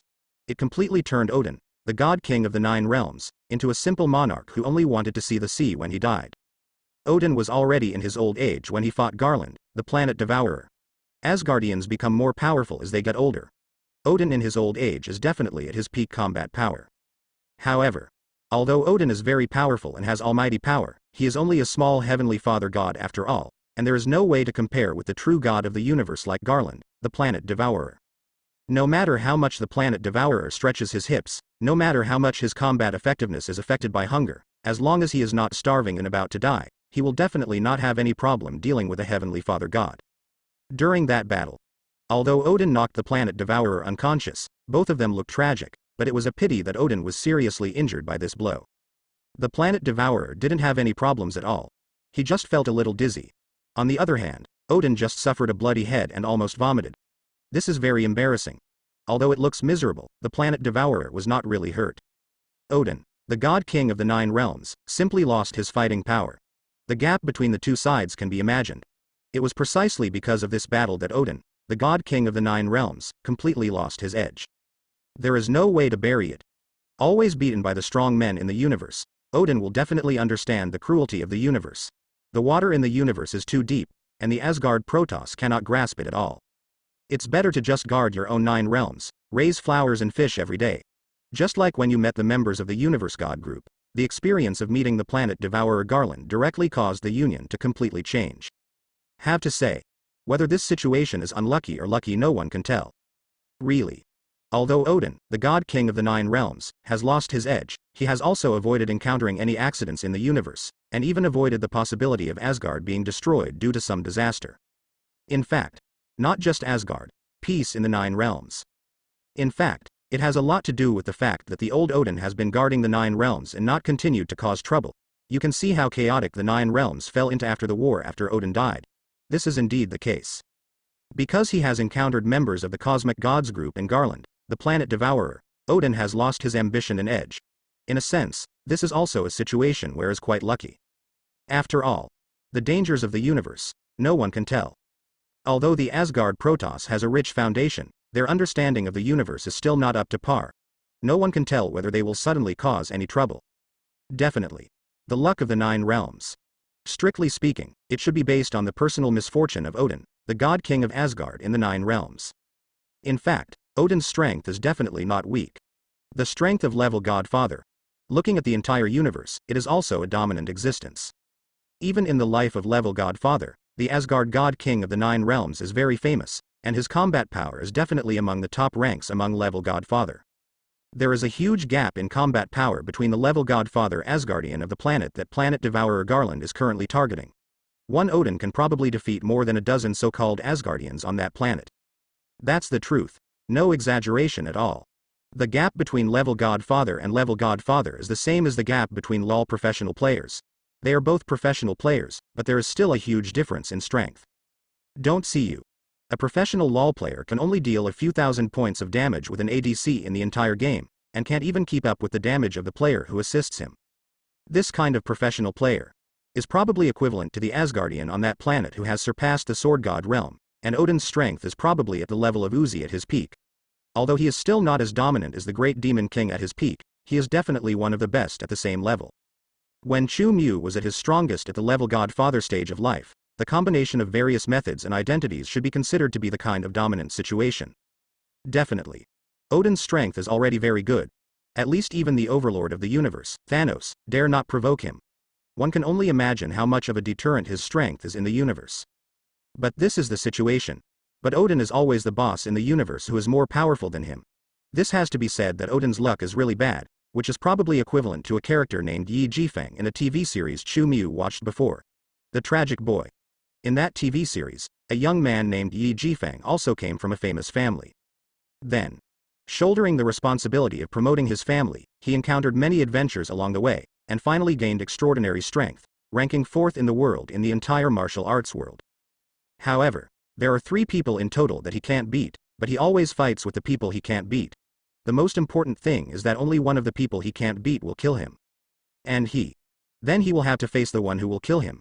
Asgard's god King Odin also has almost the same luck, the kind of luck that only plays high-end rounds. The ones he fights are beings that he is far from able to defeat. Regardless of being a member of the celestial team. Or Garland, the planet devourer, who is one of the 5 true gods of the universe. The foundation he possesses is not comparable to that of the Asgard Protoss. Naturally. No matter how amazing and talented Odin is, the Asgard god king of the 9 realms, he is inherently inferior to his opponent, so how can he possibly have the power to defeat him? Unless Odin can cheat like Chu Mu. No, there is no need to cheat like Chu Mu. He can be deeply bound to the earth like his son Thor and gain some earth luck. With his blessing, maybe Odin will have the ability to explode at some point. However, for the earth, Odin doesn't have many connections. It's just that the Cosmic Gods group and the Planet Devourers are very interested in the Earth and realize that the Earth is special, so they are a little more concerned about the Earth. This also makes Odin can't get the luck brought by Avengers, like his son. In fact, the battle with Garland, the Planet Devourer, also proved that Odin's strength potential is really no match for his son Thor. After all, in the distant future, the old Thor no longer has almighty power, and after the same battle with Garland, the Planet Devourer, although he was also defeated by the Planet Devourer, he beat Uncle Tun to a greater tragedy. Planet Devourer, one of the patient's front teeth, was knocked out on the spot by Thor. And, in the end, the old Thor can still rely on the power of the god-killing sword to expel the Planet Devourer from the earth. In terms of potential, Thor is indeed better than Odin. The reason why Thor has such potential, many people think it is the result of Asgard Ragnarok, but in fact the biggest key is that he is the avenger of the earth. Naturally, you will have the blessing of the earth's luck and have the potential to plant seeds. Definitely. About it all. Naturally, there is no way to know the current Odin. He didn't even know that his son Thor would take a breath of evil for him in the future on Garland, the devourer of planets. Otherwise, he wouldn't be so helpless when he saw his stupid son. Father, come. Let's drink and celebrate together. While Odin was sitting on the throne watching the battles in distant galaxies, and thinking about the past, Thor pushed open the door of the palace and walked in with a big smile and a large barrel of wine. Being able to live in Asgard, the person in the palace who is so impudent must naturally be the king's own son. I can tell. Today's period. Thor has already shown his potential to be worthy of the title of wine barrel. I really love drinking. To celebrate that we once again protected the peace of the 9 realms. The soldiers are drinking and eating meat outside right now. Father, you have to come and have fun with the people sometimes. Thor, who was a little drunk, raised the barrel towards his father Odin. His dishonest look gave God King Odin a headache. Why? He didn't answer Thor's words, just sighed heavily. His son was already several thousand years old, but he still looked unreliable like an adolescent boy. He was really worried about handing Asgard over to Thor like this. The situation in the universe is complicated and confusing, and I don't have much time. Staring at distant galaxies. Feel the fluctuations that are stronger than the previous waves. Odin felt that maybe he should send his son out for some training. After all, as he grows older, he is approaching the end of his life. Asgard's lifespan is extremely limited, few. Among the ranks of the Protoss, their lifespans can be said to be pitifully short. The reason for all this is because of their divine power that continues to grow stronger with age. There are limits to what the body can endure. When the ability to withstand divine power reaches its limit, the Asgard Protoss comes to the end of life. Definitely, their souls will still exist on the sacred soil of their own race. 223, you can tell. The ancestors of the Asgard Protoss also produced very powerful characters, who were able to bypass the kingdom of death and establish the sole destination of Asgard's own people. Anyway, Asgard's time in the human world is quite limited. Because of this, Odin can only take some extreme measures to train his silly son. Otherwise, the weight of the crown, Thor can't afford it. Although at this point in time, Odin has sent Thor to the earth for some experience, he feels that this little experience is not enough to make Thor fully metamorphosis. We still have to create some crises for him. Odin thought of that special planet that the members of the Cosmic Celestials and Planet Devourer Garland were very concerned about, so he decided to find an opportunity to send Thor to Earth to hone his skills. How to say, perhaps this is also the will of the universe. Although history has changed, but the historical trend of Thor being deeply bound to the earth has not changed. This is probably because the last time Thor's hammer fell to the earth, the changes to Thor were indeed relatively large and the effect was quite good, so Odin then came up with the idea of letting Thor go to the earth again. Father? Thor didn't know about his father yet, and he planned to give himself an Asgard version of shapeshifting. He was still thinking about the promise he made to the soldiers to take the God King out for a drink. It's okay, let's go. You're right. I should thank the soldiers. Odin has been the king for so many years, and his ability to remain calm is naturally extraordinary. No inner thoughts could be seen on his surface. He just took one last deep look at the distant galaxy before taking Thor out of the palace. Okay. That's how it should be. Thor didn't know that he was going to be arranged by Odin again. Seeing that what he boasted about would soon come true, he immediately happily led the way for Odin. Father and son disappeared into the empty palace. The other side. Except for God King Odin, who was violently beaten and left a psychological shadow. There are also people who are very sensitive to the energy fluctuations of Planet Devourer Galan, and are able to perceive the energy fluctuations of Planet Devourer across several galaxies. It's not that the Sorcerer Supreme Ancient One, the Sorcerer Supreme Ancient One has been cold for who knows how long, and the soul cannot even find eternity, so naturally it is impossible to come out to perceive these things again. Nor Chu-Mu. Chu-Mu did not expand his will to connect to the universe. So, he wouldn't notice anything from such a distance. After all, Chu-Mu is different from most powerful people in the big, he doesn't like to receive messy information from the universe anytime and anywhere. Definitely. I feel that the person who fights Garland, the planet devourer, has something to do with Chu-Mu. Star building. A large table of people were having hot pot with Chu-Mu. Jiali, who was devouring food and grabbing food with Chu-Mu, suddenly stopped with the chopsticks in her hand, and looked out the window with a confused expression on her face. Regarding the energy fluctuations of Planet Devourer Garland, it can be said that no one has a more keen sense than Carrie. After all, she has felt this familiar fluctuation since she was a child. Daddy. How could he be so close? Carrie's expression was obviously a little unnatural, and her heart was filled with uncertainty like a frightened kitten. Even the hot pot that I couldn't get enough of in my mouth didn't taste that good now. At the moment, Carrie's heart was filled with only one question: how could Garland, the planet devourer, her father's energy fluctuations, appear in a galaxy so close to the Milky Way? This is not the area where the planet devourer usually operates. It seems that is fighting someone. Is it because of the conflict with the strong people on the planet during the process of devouring the planet? If this is the reason, Carrie is not worried about her father's life safety at all. After all, she should know much more about planet devourer Garen than many people. Jiali knew very well that her father, as one of the pillars of the universe, would never truly die even if he was defeated by some strong man. In this universe, as far as Carrie knows, there are only a handful of things that can truly kill the pillars of the universe like Planet Devourer, and those means are almost always controlled and in the hands or under the supervision of the gods of the pillars of the universe. Normally speaking, there is absolutely nothing in the universe that truly threatens the safety of the gods of the universe. Therefore, when the Planet Devourer broke out into a terrifying battle with some strong men, Carrie, who had seen it since she was a child, didn't care at all. She had always sat in Galan, the Planet Devourer's spaceship, while drinking as a baby, while Nai watched her father devour planets outside and fight against all kinds of strong men in the universe. Dad's experience of failure, not nothing. Strictly speaking, I have had quite a few experiences like that. But the Planet Devourer, you can always recover from failure again and again. It's not a big deal. A routine operation. Fortunately for Carrie's understanding, Planet Devourer Garland didn't know about it. Otherwise, he wouldn't have known how wonderful Planet Devourer Garland's expression would become. He was actually in front of his daughter. In my mind, I have the impression that failure is a common occurrence. How to say? In fact, this is not Carrie's way of thinking that can make Garland, the planet devourer, vomit blood. They say daughters are like little cotton padded jackets. Obviously. Carrie does not belong to the kind of caring little cotton padded jacket, but to the category of black padded jacket with a slightly sinister heart. Planet Devourer Garland doesn't know that when Carrie was a child, she always expected him to be defeated by some strange guy, because like that if so, Garland the Planet Devourer will fall into a deep sleep for a period of time. And during this period, due to the mechanism set by Planet Devourer Garland in advance, after Planet Devourer fails, his spaceship transformed by the cosmic consciousness will take Carrie and the sleeping Planet Devourer away. For Planet Devourer, this is a precautionary measure to prevent his daughter from being captured by others. But for Carrie as a child, no control from Dad. With only oneself in a conscious spaceship, going on wonderful adventures in the universe, how many little girls can refuse such a cool thing? Because of this, when Carrie was a child, she actually longed for her father to fall asleep. Black-hearted cotton-padded jacket. It probably refers to Carrie when she was a child. Definitely. Now Carrie has entered adolescence. Although she is somewhat rebellious in her thoughts and behaviors, Carrie obviously no longer looks forward to her father's failure.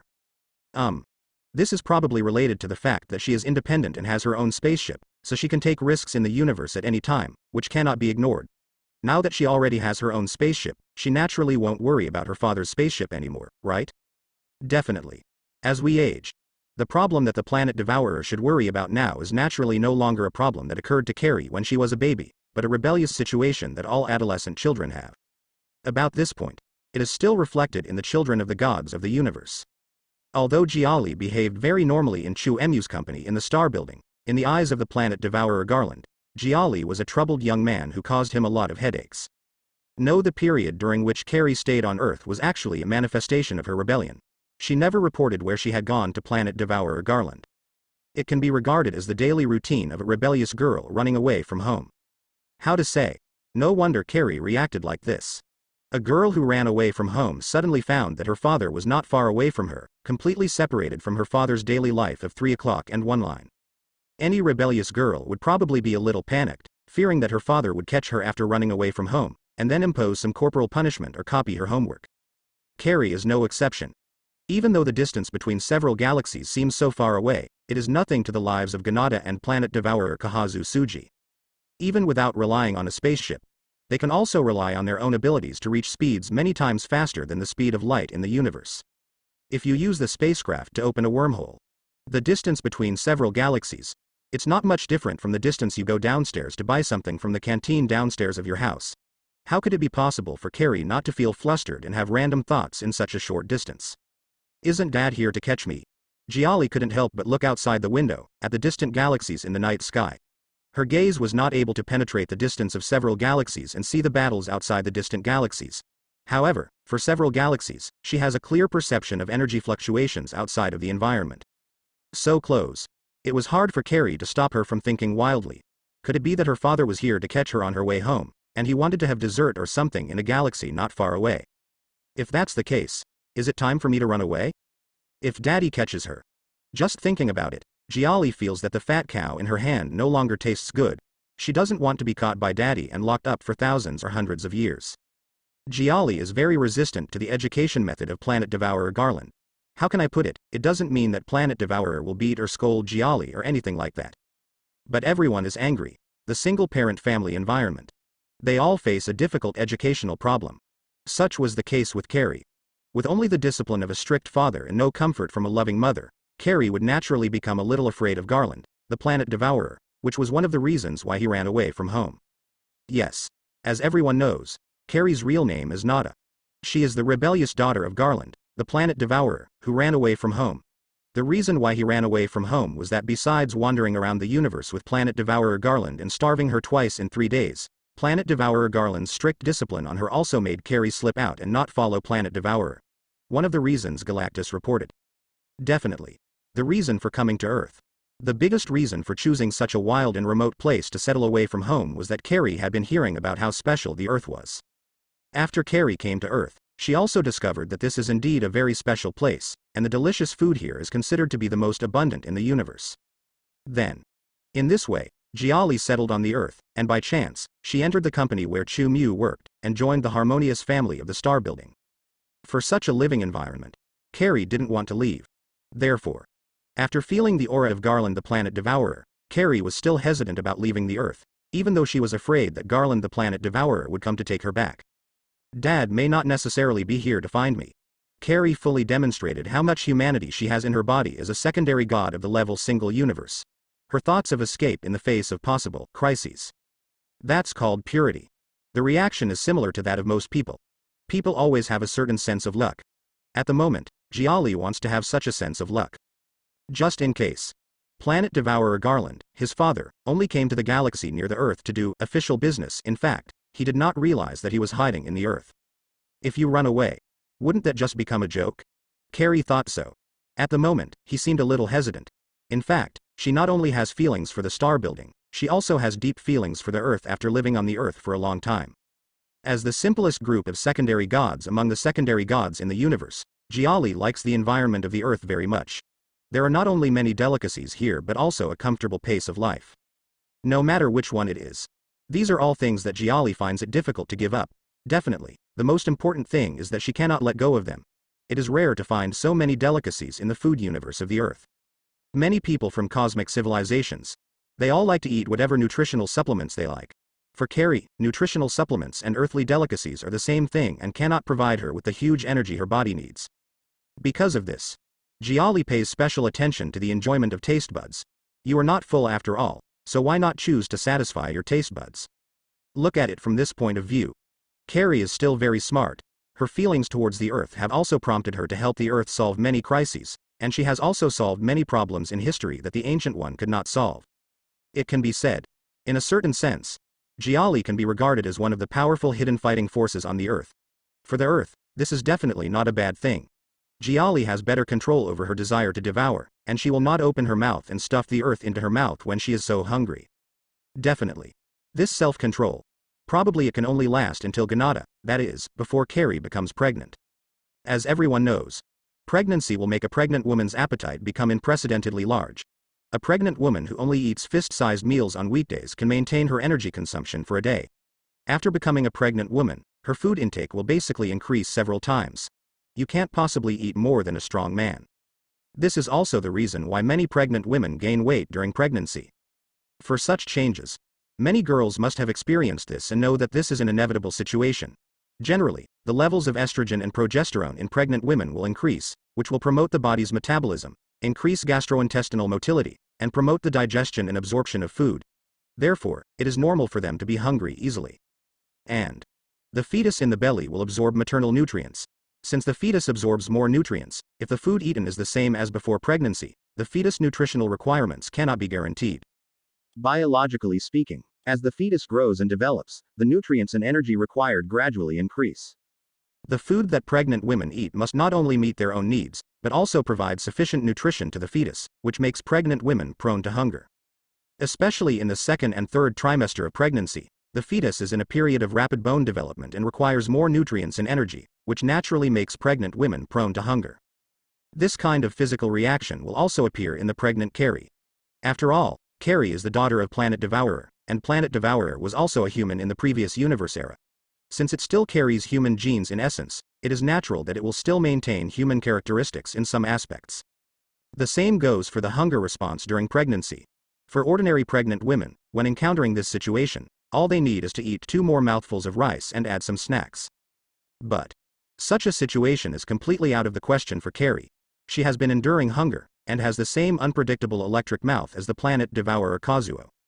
Once she encounters the reaction of pregnancy, her desire to devour will become uncontrollable, and she may devour a galaxy while sleeping at night.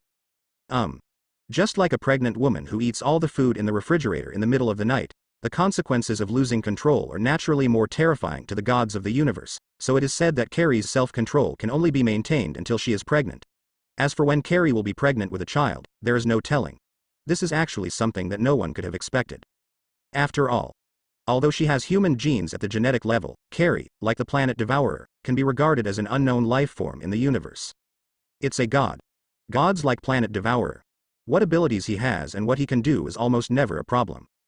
The gods are omnipotent in many ways, and Planet Eater can even sacrifice himself to create new universes, so Planet Eater can also give birth to his own children. As a descendant of Garland, the Planet Devourer, Carrie naturally inherited this characteristic. She did not need to find a boyfriend to live together in the conventional sense when she became pregnant. It is possible that accidentally, when sleeping at night, you can naturally conceive a child, just like the planet devourer conceives her. Yes. This is why Carrie has no mother. This is also the reason why Carrie became a member of a single-parent family. Their family belongs to an unknown life form in the universe, and their method of reproducing offspring is also full of mysteries. Although they have human genes in their bodies, Carrie and her father, Garland the planet devourer, are actually very different from humans from a biological perspective.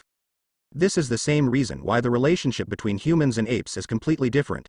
After being transformed and integrated by the cosmic consciousness of the last cosmic epoch, planet devourer Garland can be said to have evolved into a higher level life. The degree of difference from humans is definitely greater than that of the apes and humans, countless times larger. Although Carrie and Garland, the planet devourer, still have human existence in their bodies. But this does not mean that they still belong to the ranks of humans. At least from the perspective of reproduction, humans obviously cannot have the same ability to reproduce asexually as Carrie and Garland, the planet devourer. How should I put it? This is probably a realistic interpretation that life will choose its own way out. After all, after the planet devourer Garen was conceived, he was in a very special state, that is, he alone represented the entire race in his own life form. What does that mean? That is to say, in the current Marvel universe, no matter on any level, there is no life form that is genetically similar to Garland, the devourer of planets. It is not without reason that it is called an unknown life form, because except for the planet devourer Garen original, there is no other race in the entire universe that can get close to him. No one else can study him, only he knows what it is. Isn't this an unknown race? In fact, if Garland, the devourer of planets, is just the embodiment of law, like other pillar gods of the universe, then there is no issue of race or ethnicity with him. However, it just so happens that Garland, the planet devourer, was originally a human being. After being transformed, he still has some characteristics that a natural, human species, life should have. The human nature in the body that is different from other pillar gods of the universe is on the one hand, and the instinct to reproduce is on the other. The greatest significance of the existence of any life in nature is to reproduce its own race, but the existence of Garland, the planet devourer, there is simply no way to find another partner to match with. Under such circumstances, the natural law that life will choose its own way out may have played a role, so that Garland, the planet devourer, has its own physiological mechanism to conceive and give birth to offspring. Have to say, this is definitely a very wonderful evolution. It is possible to have children without any pairing of the opposite sex, and this pregnancy process is also different from the pregnancy process of most natural life forms. No traditional combination of two substances is required. Strictly speaking, Carrie is a cosmic tapeworm in the belly of Garland, the planet devourer. It is a thing that naturally exists after the integration of planet devourer Garland in the cosmic consciousness of the previous rich universe. At the same time, as a child born by the planet devourer, Carrie has actually had a cosmic tapeworm in her body since birth, just like the planet devourer Garland. Only, before Carrie entered the gestation period, this cosmic tapeworm would be in a dormant state until, and would only be awakened when the family entered the gestation period, presence of the fetus. This will lead to Carrie's increased desire for food. As mentioned before, this desire for food is also a manifestation of human nature. Have to say, planet devourer Garland represents a race that now only has two people. It's amazing indeed.